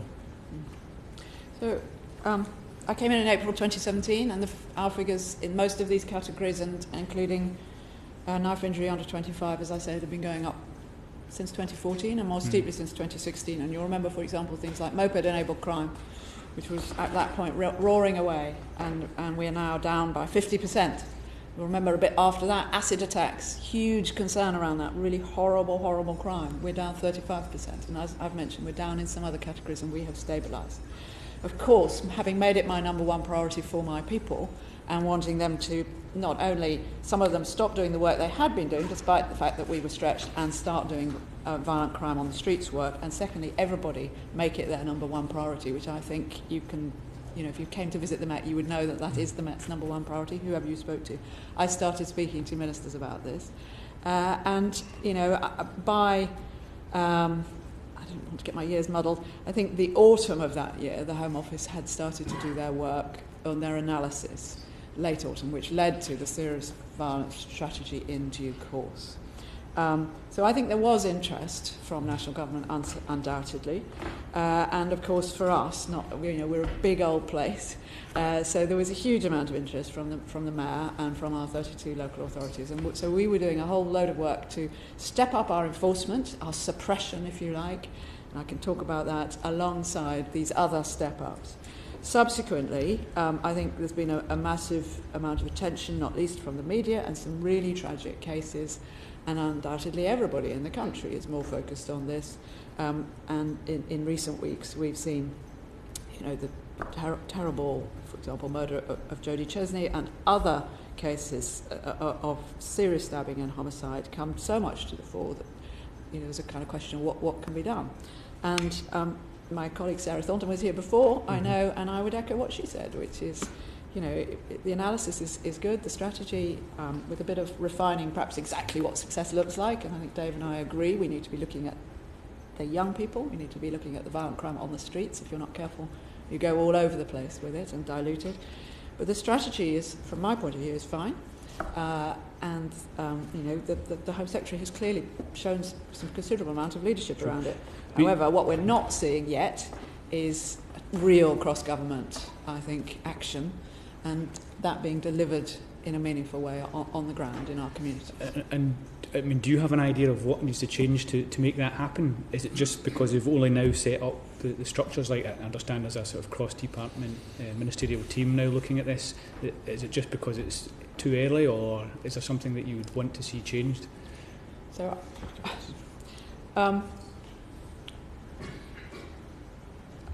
I've worked as a professional police officer in London on and off for 35 years. I've worked alongside government on a number of issues for a long time, 20 years.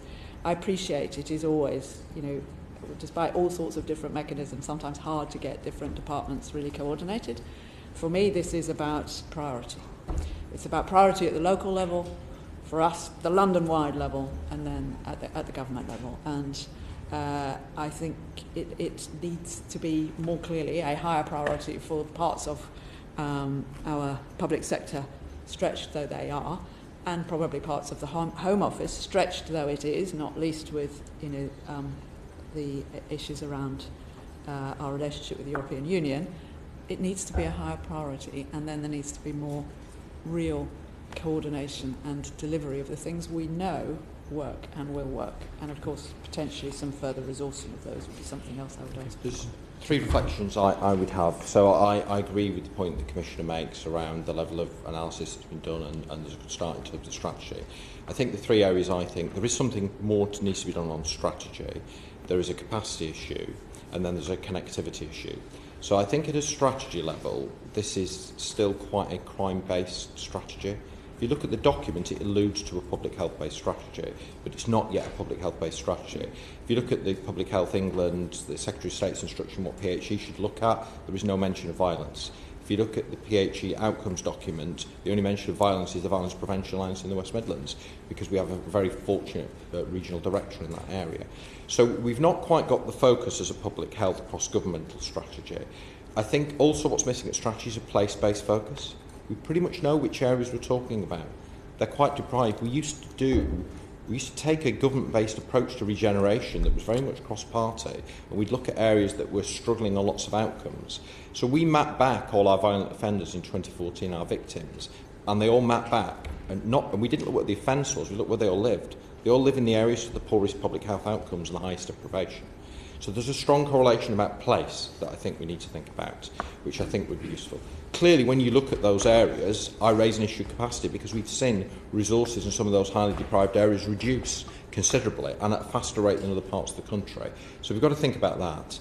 And then finally, this connectivity on the ground. So the strategy and connectivity Whitehall is important, but the public services are more complex now than they were. Schools is a great example. You know, it's a much more complex environment. It's actually much harder for us to navigate as policing with, you know, free schools, academies, local authority schools. Huge issue with homeschooling in that space as well. So actually, we've invited the conversations we'd had with Home Office is we'd like to see some officials more deployed on the ground in a way we've seen happen on other issues to ensure that actually government is challenging itself whether this connects at place level, because actually the players are much more complex than they were. So I think it's a good start. I think it's important we're looking at it, but if we're really serious, we need a strong endeavour. And I've been around policing a long while to see the TGAP programme, the TGAP programme. I was involved in the Ending Gang and Youth Violence programme, and here we are again. And what happens is we don't drive a sustained, consistent approach to recognise that if we take our foot off this problem, and that problem is the resilience of young people, we're back here really quickly, and we're back again with a vengeance. And turning to the question of resources then, how far does £100 million take us, and what do we need to see from the comprehensive spending review to really get a handle on all of this? Well, £100 million is obviously very welcome. Our understanding at the moment, it hasn't been distributed yet, but our understanding at the moment is that it is to be in year, and therefore, for example, you know, recruiting new people takes a while. And getting them skilled takes even longer, and being able to keep them if you haven't got a budget is difficult. But nevertheless, the 7 forces that are most affected by this, very clearly most affected by this, have all suggested through the National Police Chiefs Council how we would very usefully make use of that money. Frankly, in terms of the reduction in policing scale and capacity and budgets over the last few years, it is, as you well know, a reasonably small amount. And secondly, what we've been talking about is not just about policing resources, it's about other resources as well. So we will be, I'm sure, and David's our National Police Chiefs Council lead on finance, we will be seeking to make an evidence-based case in a comprehensive spending review about the sheer stretch that our people are feeling, the services that we are able to provide and at what level, and what more could be done with more money. And I've been consistent, all the more money that I've had latterly, unless it's been ring-fenced for something else, has gone straight into tackling violent crime on the streets of London. So I think from my perspective, I agree with all the points the Commissioner just made. I suppose I'll kind of talk about the areas where I think we need to use it short term. And I'll use the current position now in the West Midlands. So we are at a period where our demand is probably 30% lower than it will be in the summer, and our violence rates will go up in the summer. If you look at the 3 murders we had in Birmingham, they happened in a very, very hot 10 days, where street population grew hugely in that period. So I brace myself for summer, because I think summer is very demanding on violence. If we look at the demand being, if you look at West Midlands Police now, West Midlands Police deploys to about 25% of the calls it receives. We have to grade and assess what we can go to. Getting that 25% is a challenge. When we switched on to the Section 60 and knife crime work to deliver suppression, and you've probably seen we've had some issues to do with also in terms of some attacks on mosques. So that particular work, we would normally expect to run this time of year with about 1,500 outstanding calls for service. Bearing in mind, I'm going to 25%, so these are cases we really need to go to. That's now at 2,100. That will take me weeks to claw that back. And I'm already in the discussion about beginning to take staff off preventative work on this area to clear calls for service. So there's a capacity problem. We'll use that money to lift that capacity, but that can only be done short term, frankly, by asking staff largely to work days off or overtime.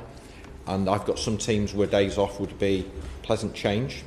So it will buy me some short-term ability. The longer-term issue, I think, then is about... Sorry, we'll also add to some work around partners. There'll be some long-term work we do in that space as well, extending some of the work we're doing on violence prevention with the public health approach. The CSR for me is... the most important outcome of the CSR is to be clear what government wants from policing. What are the outcomes we're trying to achieve? What's the objectives we need to do? And then we need to resource against those. And I think at the moment the mission is very wide. The level of priority is extensive, and the capacity to meet that and local need is very stretched. So we are going to have to focus down on what are the key priorities, and I would have thought this issue around youth violence is one. Okay, thank you very much. My final question is about the Serious Violence Task Force.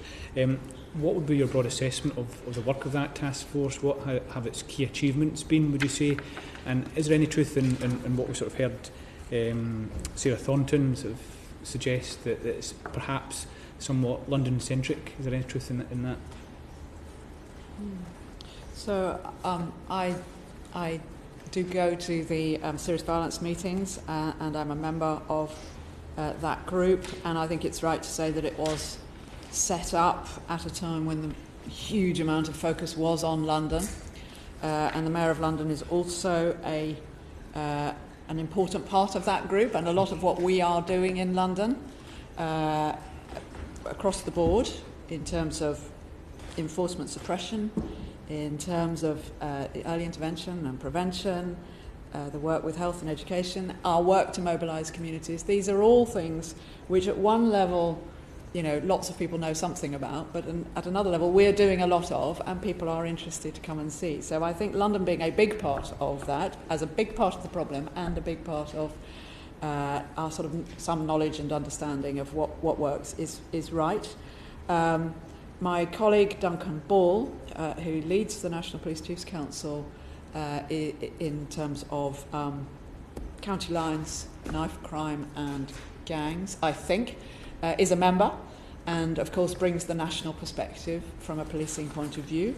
But I think what has dawned on many people, some people probably knew it already, but has dawned on many people just in the last 6 or 9 months, I'm not suggesting that totally, but on many people, is that this is an issue which has gone far beyond London and is causing different... I mean, Dave just described his capacity challenges. They're different from mine. I look through a lens of the next few months of... It's summer. We have all our ceremonials, all our big events, all our public order, normal stuff, pride and goodness knows what. We may, we don't know, have further protests on one matter or another. Sometimes we do. Over the next couple of years, it's clear that people want to continue to have big visits and big, meetings in London, and we've got the terrorist threat. So, we are extremely stretched too, and we need to kind of think about that across the board, and it's a different context for everyone, a different stretch for everyone, but many of the themes are the same, and many of the solutions to this challenge are the same, albeit there will be a local context. So if that group was to become more obviously and strongly focused beyond London than it currently has been, of course I'd be very comfortable with that. Having said that, there are a lot of highly effective national operators there from the third sector, from other government departments, who I think have benefited hugely from coming together and learning different people's experience and are doing stuff on the ground as a result of it. So I'm not quite feeling it on the ground as a task force. The Police and Crime Commission for the West Midlands has now started to attend that meeting, I think, as part of the APCC's delegation. I think we'd probably say it's had a London bias, and I think for all the reasons the Commissioner said, I'm not just sure kind of growing the focus nationally and expanding that table.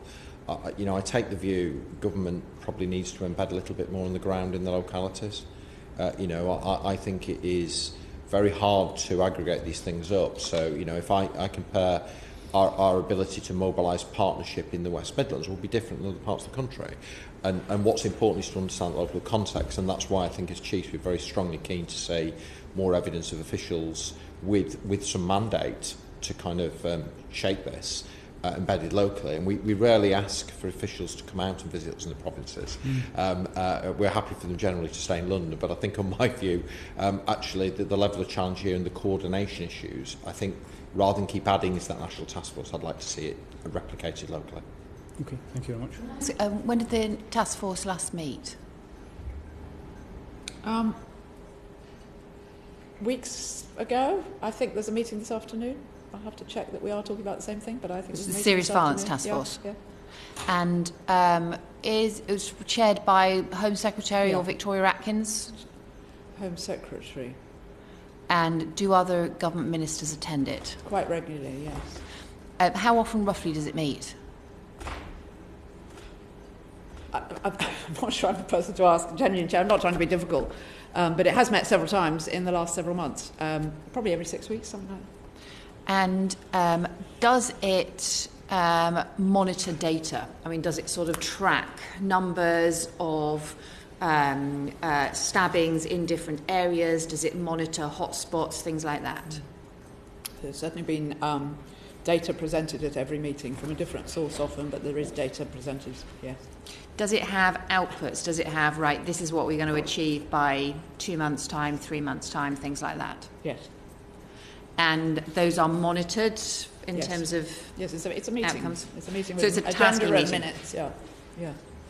You know, given that from the outside it doesn't actually feel like it's doing a huge amount, therefore it's quite useful to understand whether it is just having nice chats or whether it's actually sort of tasking in terms of who's going to be doing what over, you know, the next 2 months or 3 months. I understand you'll be seeing the Home Secretary later on, and you will want to ask him. My sense is, I think I've said it, I think from a government point of view, we would like to see much more happening on the ground. It's a start, and it is absolutely, it is action-focused, undoubtedly. And it has also been useful, I think, for officials and ministers to hear, particularly from the third sector, about some of the challenges and what is going on, and that has allowed them, when they've been making announcements about where they're going to put new money and how they're going to put their effort, to be better informed. And that's, I mean, we can see some quite clear things. There's also been occasions on which the NPCC has presented on a particular challenge, and then, as a consequence, money has been made available for a particular project or something like that. So yes, there's actions coming from. So have you come out of any of those meetings thinking, okay, I've got a new task that I didn't have before I went in? Yes. And have other government departments come out of those meetings, so not the Home Office, so like the Education Department or other departments, have they come out of any of those meetings with a new task that they didn't have before they went in? I think you would have to ask them, but my sense is absolutely yes. So do you think this is a good and functioning structure, this task force? I think it is absolutely functioning. We would all love to see, as I keep saying in the media, everybody stepping up more. Everybody. I mean, look, in the end, this is a question about the scale of the challenge, right? So what it looks like from the outside is we have a massive problem, and we have teenagers being stabbed after school. We have kids being stabbed after school. We have, you know, the hospital admissions for this awful violence and crime, and we have lives being ruined and families being devastated. And to be honest, it doesn't feel like the scale of the response is enough and is remotely matching the scale of the challenge. So the reason I'm just sort of trying to probe is it would seem that the task force should be the thing that is driving the scale of action we're needing. So if we're not seeing the scale of action, is that because actually it's just taking a long time? Is it because the task force is great, but the problem is further down the track? Or actually do we need a massive electric shock into that task force to get it to do far more? So, firstly, you really don't need to tell me how big a problem it is. This is a huge problem, and it is something I'm absolutely passionate about and have worked incredibly hard on for the last couple of years. More to the point, my people, as Dave has described, are working incredibly hard and having daily huge successes in suppressing and enforcing. But that, of course, of itself is not going to solve this issue. I think I would just echo back what Sarah said. We obviously need a national step up, definitely. And if the task force is part of that that's great. If there's some other structure that goes, above and beyond that, involving more senior cabinet ministers more of the time, if they mimic what happened 15 years ago, fine. We all agree there needs to be more coordination, more step up, and more kind of focus and priority. People constantly saying what happened in Scotland or whatever. We've looked at that lots and lots of times, very different context. Lots of things they did there would just not apply in London, but as you know, my new Deputy Commissioner worked there for 7 years and was at the heart of this. And one of the things they did, to go to your point, was very clearly have all government departments and therefore all local authorities and all local providers having this as one of, if not the, top priority for them. And we would love to get to that position. We understand there are policy choices to be made, but we would love to get to that position. I don't go to the task force, so I can't comment directly on the task force, but I think the proposition is there is a need for some transformational response to this. I think the sense that policing, by increasing stop search or enforcement activity, is going to solve this is a million miles away from what this problem is. This is about the resilience of children. It's a broader issue about that we need to look at the response to that. I think many of these issues need to be led by the departments. There's an absolute role for the police, which I come back to, is to make our young people feel safer, because in many of these inner city areas they don't feel safe enough. And actually the police are also very good at identifying these young people who are involved in more serious crime, because we pull them out and identify them. We've got a lot of data to help on that. I think Home Office ministers are very passionate about this, but I think actually mobilising this across government with and the recognition of the scale of the challenge, which is much broader than policing. And I think there are, we talk about a public health-based model. There are many factors here that health can impact upon, that at the moment I don't see that connected into this in a strong enough way. So I think if the proposition is, would policing welcome a huge step up and a stronger intergovernmental approach to this issue, then I would support that. Whether the task force is the right body to do that, I wouldn't know, because I don't attend it. And so would it help if it was led by number 10? Well, I think there is an issue when the Prime Minister becomes involved in things. I think we've seen in the past Cabinet Office can be very influential across government to deliver traction. I think it is a matter of government how it best mobilises itself, but we do see things on occasion, don't we, where the reach of Cabinet Office, the tracking across government and the accountability across government, it's very hard sometimes for ministers to hold other ministers to account on a delivery issue that might be seen as confined more directly to their department. Stephen Doughty. Thanks, Chair. I just want to take you back to the resourcing issue. I mean, you were very diplomatic, Commissioner, about the 100 million. But, I mean, the reality is obviously when you compare it against, for example, talking about other parts of government, 100 million, contrast that with 200 million per year less on youth services than there was 3 years previously. 600 youth centres closed between 2012 and 2016. 139,000 youth service places lost across England. It pales into comparison, doesn't it, when you look at the cuts that are in other related resources, or, for example, you mentioned other focuses of the Home Office. They've had £1 billion for Brexit preparations, extra from the Treasury in the last 3 years. It's not enough, is it, 100 million? I think I said that already. It's very welcome, but when you compare it with all the things we know we could do, and secondly all the savings and reductions in budgets across the various relevant sectors, not least policing, at a time of increased complexity, expectation and demand, 100 million is a small amount of money relatively. Absolutely. Okay. And which of the others, given that you've touched on some of those ones, which of the other budgets aside from the core policing budget would you prioritise that need additional resources? Is it health, education, youth services, or are there other particular ones that you would like to see additional resources given to? So, I think that there's one of the things I have decided to work hard at in the West Midlands is to try and avoid not discussing the reduction of budget with the public, who just want to see something done about this. And chief police officers, and I think this is the approach the Commissioner's taken, we talk about what we need to get on with. And I think equally it's not always helpful to look back at the baseline of austerity always, because actually the answer is we may not need quite the same things now as we did then. If I look at the online world, it's very different, isn't it? Is kids playing ping pong or in youth centres quite the answer? I don't know. I think there are other professionals. my personal view is I go back to the issue. This is an issue about young people. It's about creating issues around protective issues and reducing risk factors. I do think local authorities concern me on the funding. I'm really worried about the local authority funding formula that's removing deprivation at a very time where every time I look at violence it's about deprivation. I think that there is a lack of capacity on those services particularly. I think children's services are often running at a critical level and the early help offer is getting stretched in those areas.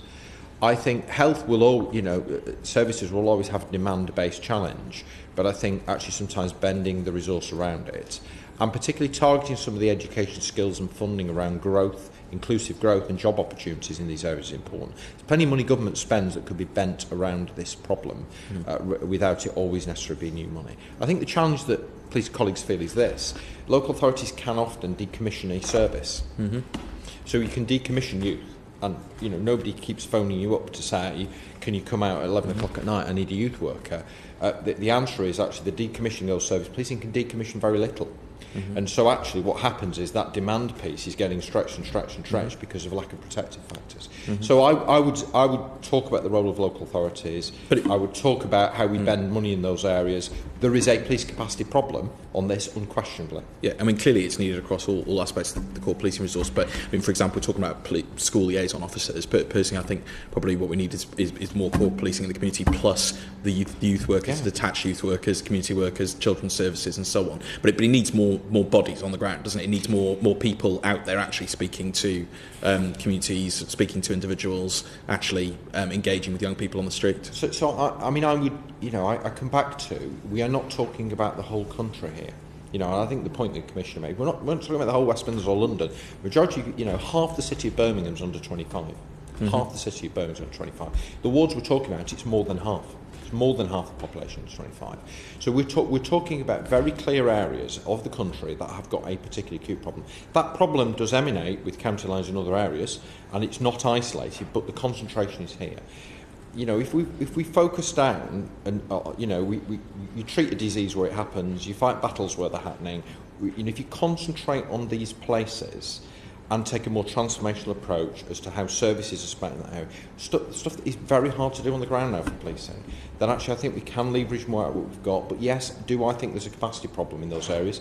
I look at my colleagues in Birmingham City Council, and as we were dealing with the knife crime issue, we're talking about the deployment of maybe 20 youth outreach workers.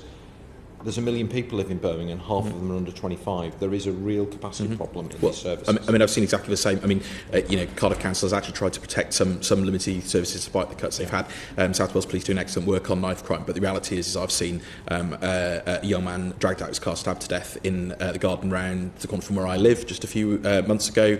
Another young man stabbed to death in Liverpool from Cardiff, but probably related to a county line situation. And of course, multiple stabbings going on. Just another one in Grange Gardens in Grangetown in my patch just the other week. So this is a problem that's definitely afflicting Cardiff. It's massively increased in the 6.5 years I've been a Member of Parliament, and it's directly related, I think, to the cutback in other services and the rise in the trends that we've seen elsewhere in the country. But we don't get capital city funding like London, Edinburgh, Belfast do. Actually, we get less per capita than West Midlands. So I think we need to look at all of those cities outside of. I think you're right, though, it has to be focused in different places. Can I just ask about two things to do with the nature of the crimes that are going on? Obviously, there's a lot of attention given, rightly so, to the homicide figures. But I've certainly seen or heard about a lot of incidents where individuals are being stabbed in the legs, buttocks, other life-changing injuries, trying to get lesser offences if they are caught and prosecuted. What have you seen in terms of the trends and the tactics that are being used in terms of wounding? And is there a particular trend going on there that we need to be aware of?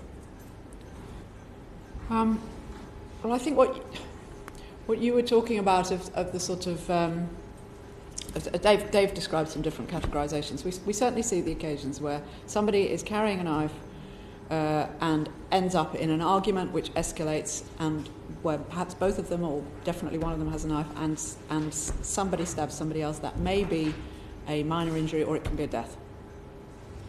Absolutely, because it's such a dangerous thing to do. We see the occasional, clearly intended to be a kind of punishment of some sort, because there's been a disagreement about a drugs debt or something like that. But what we have undoubtedly seen in the last few years in London, but as I say, now less, are these terrible events where you'll have a group of teenagers setting upon an individual or more than one individual and inflicting with very large, not small little flick knives, even though you can kill somebody with that, huge Rambo knives and these hunting knives and great big kitchen knives, repeated stabbing again and again and again, sometimes associated with other violence as well, stamp on them or something like that. And this, for my officers in 2016, 17, 18, felt like the extra use of extraordinary force by groups on other young people to be a new phenomenon. And of course, it's all very dangerous, but it's even more dangerous and just awful in terms of life-changing injuries, as you said. Those circumstances are, utterly horrific, completely agree. And, it's extraordinary what the officers also have to deal with when they attend those situations and the emergency services more generally. But do you think we're underestimating the actual scale of the problem? Because if you look at all of the types of wounding, all of the types of attacks that are going on that don't lead to a death, that actually the problem possibly is worse even than it seems. Because I've certainly, this phenomenon of stabbing people in the backside and the legs and these kind of punishment knifings, I've seen multiple examples of that in Cardiff in recent months. It seems to be going on, and that never went on before, as far as I was aware. So undoubtedly, a huge proportion of our victims are reluctant to tell the police, unfortunately, and an even higher proportion won't talk to the police about what happened. But we do have increasingly good ways through health of knowing about when somebody has received treatment for what appears to be a knife injury, and that is, certainly in London, getting better and better and better, as I know it has been in Cardiff. But I'm sure you're right, there's underreporting of this sort of indiscriminate violence of one sort or another, sometimes including a knife where they just get it stitched up at the GP and we won't hear about it. Okay, that's right. I think in terms of the injury position, so when I answered the question earlier, it said the homicides are the tip of the figure. We would also accept over the 10 years we were talking about that trauma care has significantly improved. Queen Elizabeth Hospital in Birmingham's, the military hospital is pretty good at trauma care. Yeah. And so I think we would say that if we look back 10 years ago, we would probably see more homicides in some of the groups of attempt murders that we're seeing. I think it's remarkable actually what we're seeing people survive with, which I think is all credit to actually part of the NHS's important contribution in this space. I think we have generally most of the knives we're seeing, I would say the kind of small penknife type injuries, we're seeing more kitchen weapons, but we are, as the Commissioner said, pulling off some pretty nasty knives, and some of those have been used in murders. There's some more work to be done. We're doing a lot of work with trading standards. There's some more work to be done around online sales in those areas. So we are seeing a slightly different weapon being used. And again, that ties into some of the status issues about the type of weapon that can be carried sometimes. So I certainly think just looking at homicides can be too restrictive. Okay. If you look further down, as I say, the growth in attempt murders. You've also got to balance that also with some crime recording changes during that period. So, for example, the threats to kill category is much higher. I'm not so sure that's a real rise. But I think I look at the murders attempt murder category, which we'd say is pretty stable, and the attempt murder category has gone up quite significantly. Okay, that's hugely helpful. One last question. Just in terms of the types of tactics that are being used to encourage young people into, whether it's into gangs, whether it's into specific drug dealing operations, whether it's in encouraging them to undertake actions, punishment, knifings, whatever it might be.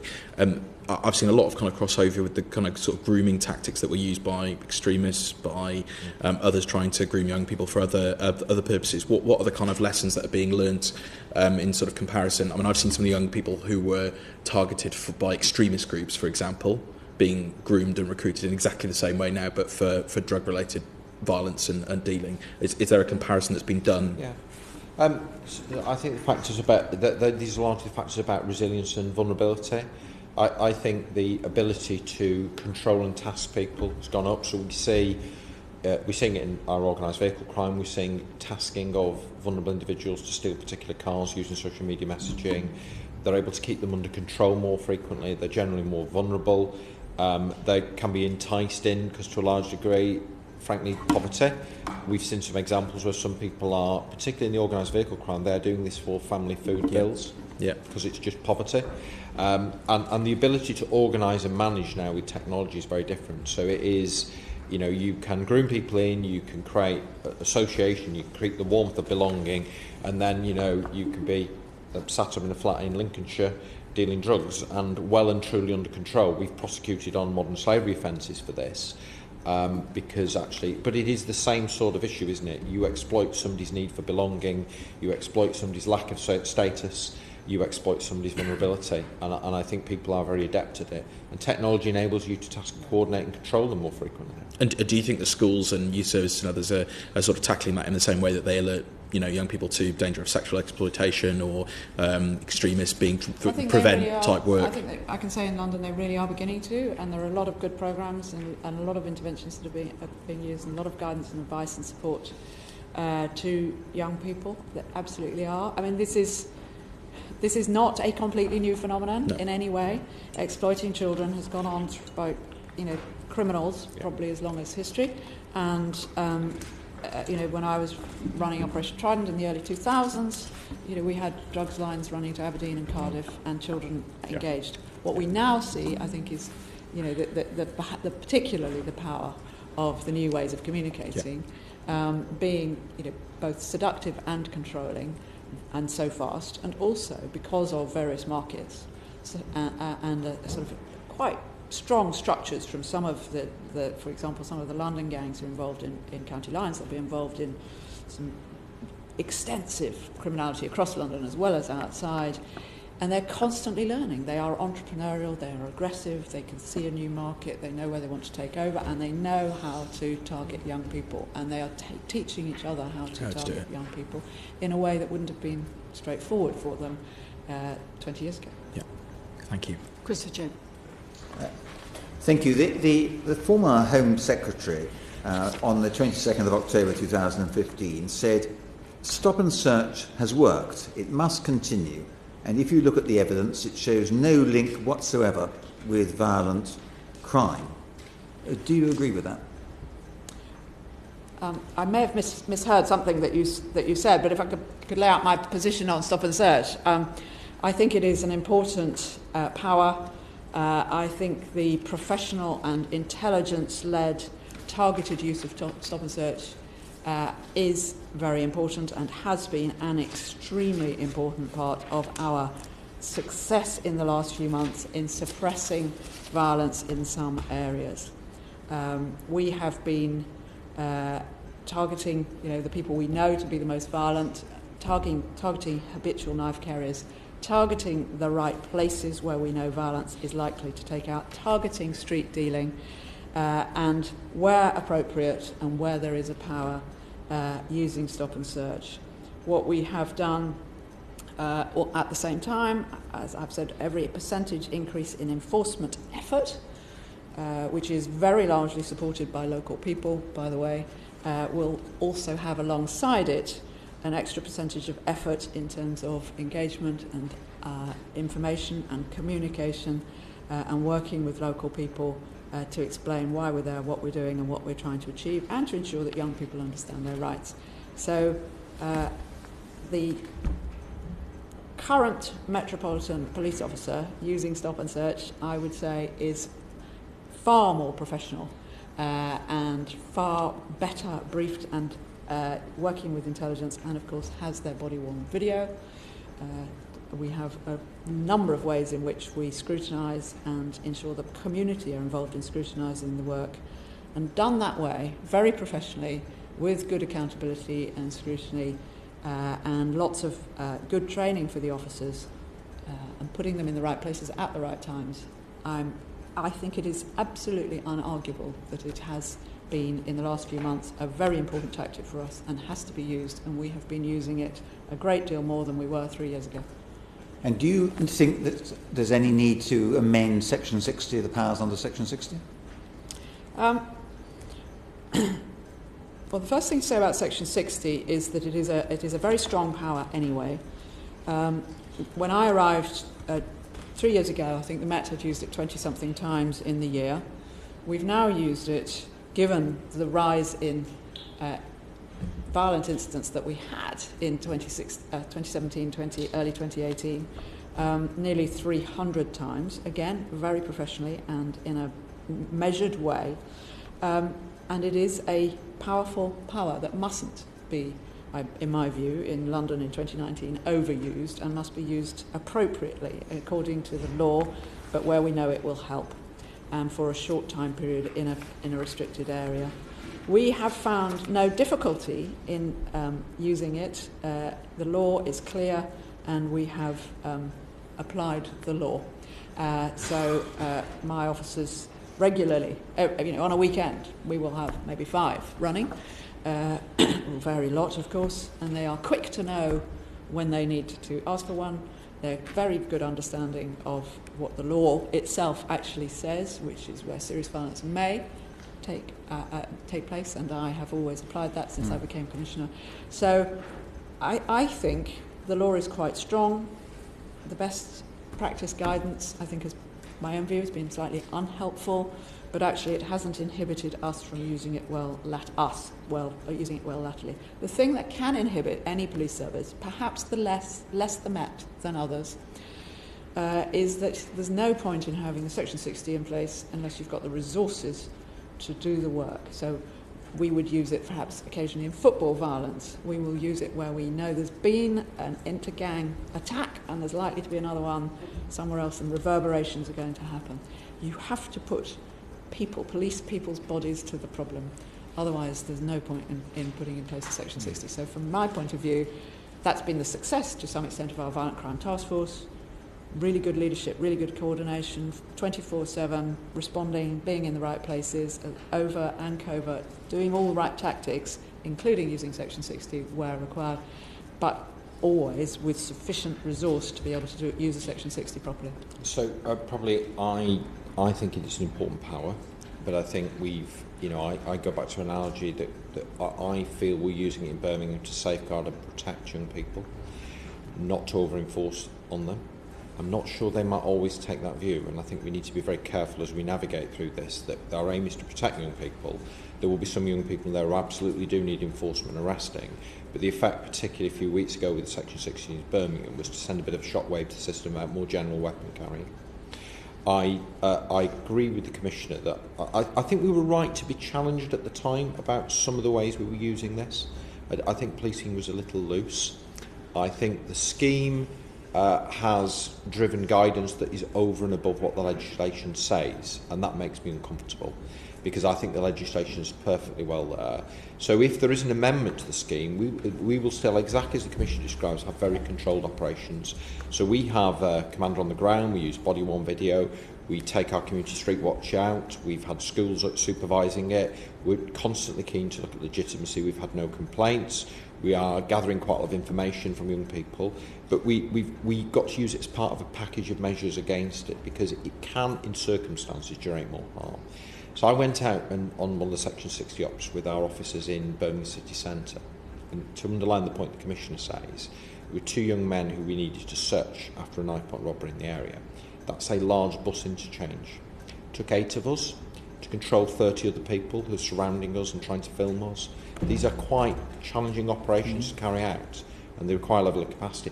And to be done well, because what we don't want to do, that can easily become more conflict-driven and be less legitimate of the police. So it's a really important power. I don't like guidance that goes over and above what the legislation says. I think we have to make sure we manage it wisely in a legitimate way, as we've both described, and I think we shouldn't underestimate the resource challenges to do these things well. I think we're much more professional on this. Some of the servitor work we've done on counter-terrorism, on behavioural insights, we've been using that on these schemes. So we're deploying officers not to just search everybody, but to look for behavioural issues. People always say, why would you walk under that knife arch to go into that place? Well, actually, we're more interested in the people who don't go under the knife arch and turn away.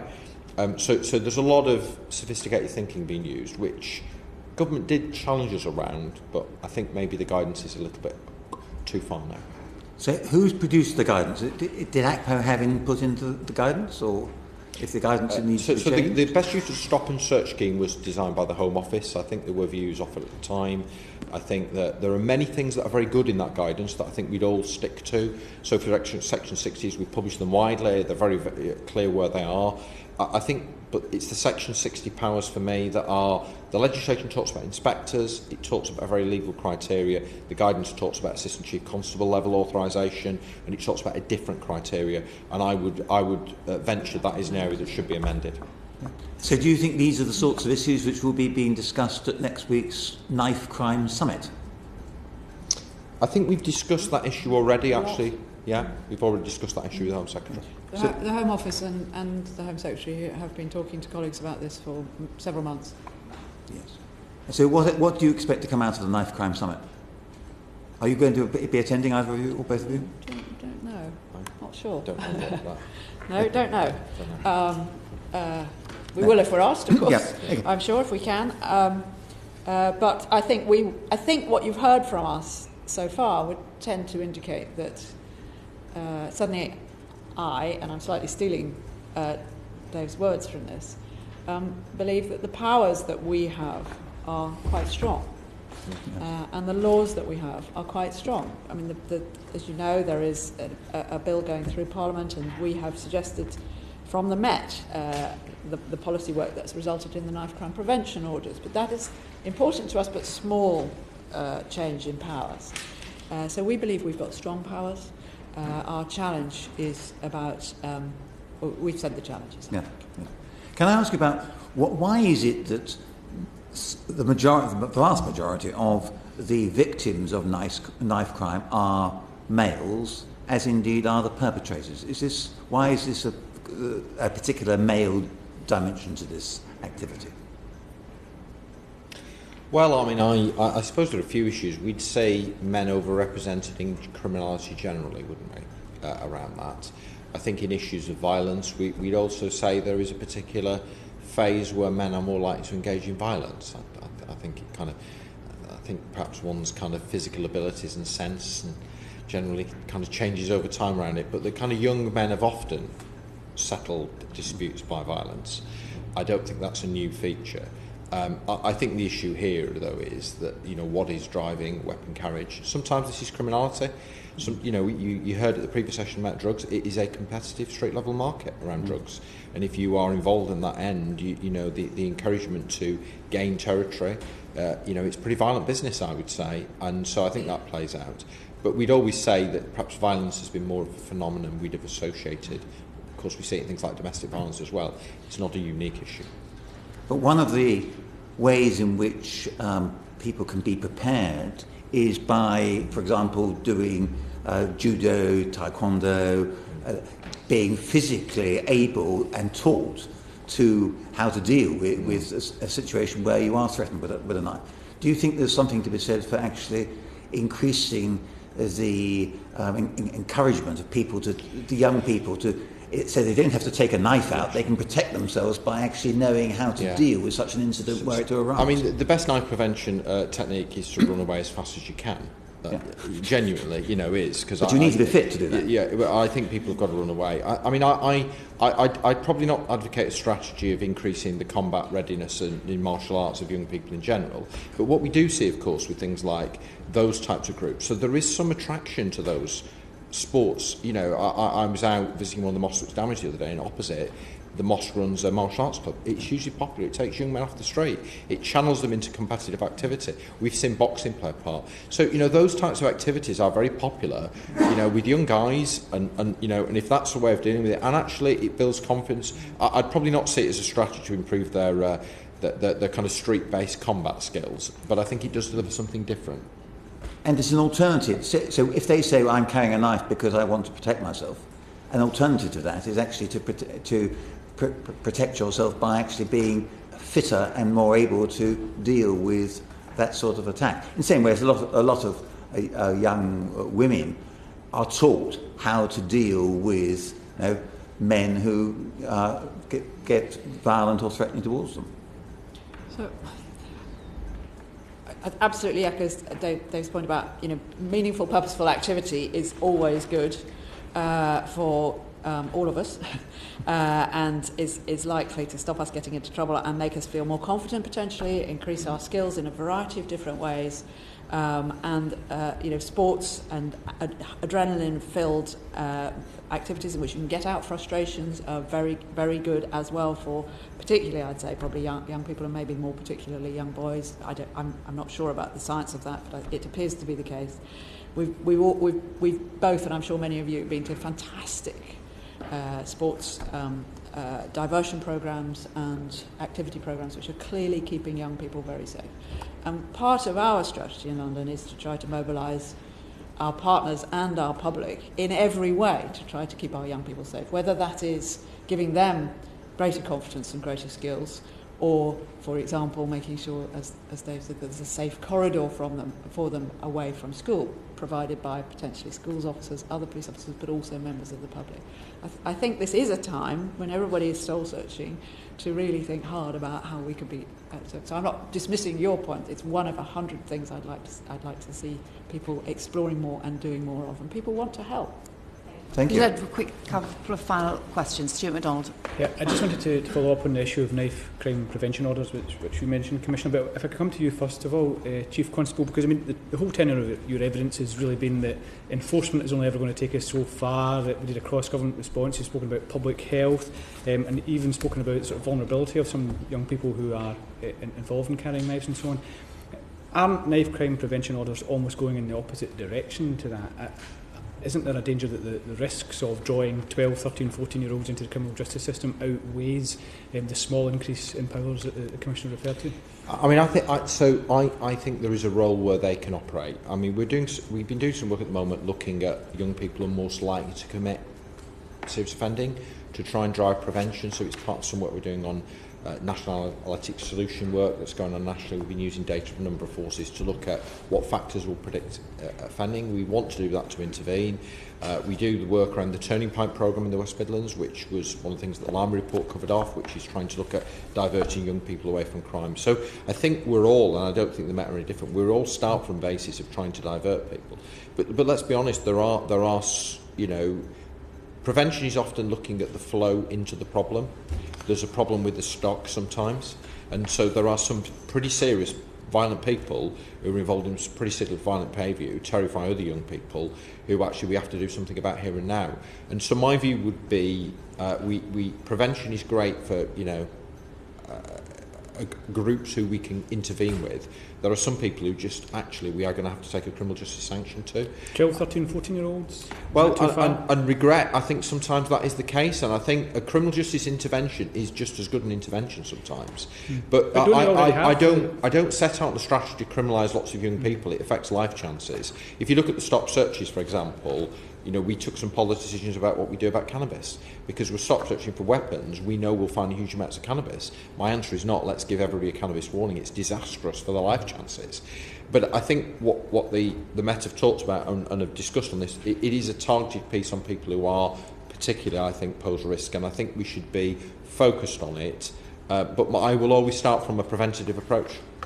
Commissioner, are the powers targeted enough, though? I mean, it's not just me that's questioning this. Prison Reform Trust, Standing Committee for Youth Justice, Magistrates Association are all concerned about how broad these powers are. Is it worth it for the small increase in powers that you described? So I think it is. I think it will be, and I respect my officers who are working really closely with these young people who have come up with, the initial idea for this. And it is, I should double underline prevention. I'm completely with Dave. Sadly, we have a lot of offences against young people and by young people. And some of our young people feel that the police are not able to keep them safe enough, and they also feel that it's not likely that anything very meaningful is going to happen to the lad who has attacked them in robbery. Robberies, overwhelming numbers of youngsters on youngsters. And they need to see that there's a fast, swift, effective system, and that for those who are very violent, very dangerous, there is a really meaningful break for everybody else and an opportunity for that person to get away. That has nothing directly to do with knife crime prevention orders, which are a preventative order. And we have been doing lots of briefings to colleagues of yours in both houses, and we would be happy to go on doing that, because I think there is a fundamental misunderstanding about this. The idea of this is that the two types of occasions on which somebody might become subject to such an order are entirely preventative, where we have good intelligence that it has to satisfy a magistrate, of course, that a young person is more than once carrying a knife and routinely carrying a knife. And then this order doesn't take them into the criminal justice system. It imposes on them, which may be very helpful to them, some restrictions, but they can then say to the gang or to whoever else, look, I can't do this, I can't do that, I can't get involved in Is that realistic, though? I mean, we're speaking earlier about some of these people are vulnerable kids. Just because the police have slapped on some sort of order doesn't mean that they really are going to feel empowered to go to the people who have groomed them or encouraged them to start carrying a knife and say, look, I've got this order in place, can't do it anymore. Well, I think it may do. I don't suppose it will be, a magic thing for all, but I think it may very well, actually. It involves a serious conversation amongst a number of people, not least the young person and their parents. It outlines the challenges that they're currently facing and puts in place some, according to whatever the magistrate decides, some measures which will help them to be restricted in some of the activities which were putting them at risk of getting further embroiled. We've seen, in different contexts, similar types of orders work very effectively, including with very young people. So it is designed to be preventative, not designed it's designed to get people away from the criminal justice system and divert, not to fast-track them into it, which I think is perhaps what you fear it may do. It's not designed to do that, and I don't think it will. Quick final question. We heard our previous evidence session was about interaction between serious violence and the drugs markets. Do you think it would make any difference to the serious violence challenges that you face or to your ability to address them if either UK demand for drugs reduced or if UK supply of drugs reduced? Yes, I think both, but I think there are always transitional impacts when dramatic things happen. So many people are involved in this area because of the high returns in terms of criminality. And I think what we do know about organised crime groups, they diversify incredibly well. I think I alluded earlier on to a challenge that we've got in the West Midlands about organised vehicle crime, which is exactly a result of some changes in regulatory framework and other areas that have, and what's going on in the market that have made that become hugely exploitative. So we've got to be very careful. And some of that is the same gangs are involved in drugs. It's a great way of laundering money. So my view, I was listening to the group talk before, and I think the issues that might reduce demand, and particularly demand that, we were talking about treatment rooms and areas. Westminster Police Crime Commissioner very keen to progress those issues with health. I think we could do work that could reduce demand, and I think that would be the first place I'd start at. And certainly, the inflow of the purity of drugs into the country, again, national agencies, National Crime Agency, border agencies, impacts on supply will be useful. But I think just impacting on supply alone will create its own problems, won't it? It will, if it drives up the commodity price of drugs, that will hit acquisitive crime. You've got to start off with this demand harm reduction approach to those who use as being the predominant issue. And I think, listening to the evidence before, I'd agree that some of the resources diverted into that area in the past are not as strong. And certainly trying to reinstigate that. I know particularly some of the discussions in our region about drug treatment rooms, that there is some interest in the health sector, but there's an interest if policing contributes quite a significant amount of the money to it. And, I think this is a health-based issue. So I think we have to really stress just how much of this phenomenon that you are focusing on, serious violence affecting our young people, is connected to drugs in one way or another. Far less, I think, in terms of the addiction and the acquisitive crime, and far more about the market and the availability. And it is actually, in my view, at the root of it all. It really is. And when we look back over the last 5 years, you've been doing this more than I have, might be more than that, all the indicators have been going in the wrong direction as far as I can see. And I think it is a massive challenge for all of us at every sort of level. You've heard me say that we are looking at targeting places and street dealers only entirely through the lens of the violence that is associated with that. We're looking at county lines, and you've debated that a lot. We're looking at the gangs and the OCGs, nearly all of whom, organised crime groups, nearly all of whom are engaged, if it involves young people and violence, in primarily drugs. It is a huge challenge for us. And then the how you solve that needs to be tackled at every level. I think I absolutely agree with Dave. Large swings always cause trouble, and reducing demand is just as important as reducing supply. I also heard witnesses before, including Steve Rodhouse, who obviously we've both worked very closely with, and I understand the challenges, I think, of reducing importation and availability in a demand-rich market where there's, more people are getting, it appears, interested in taking drugs right now. So it's very, very challenging. But we cannot, and I think people have slightly taken their eye off the ball in the last several years, and I regret that on everybody's behalf, and that's why we are really going full steam ahead. And when you say that you think this is actually at the root of all of the increases, why do you say that? Because the questioning started with the serious stabbings, the serious violence that's affecting young people, often perpetrated by young people, nearly always, and young people on the receiving end of it. And the vast majority of those young people are engaged in drug activity in one way or another. But in terms of what's driven the increase, and in terms of what has changed in the drug market that has driven the increase, what is it specifically about changes in the drug market then that you think has driven the increase?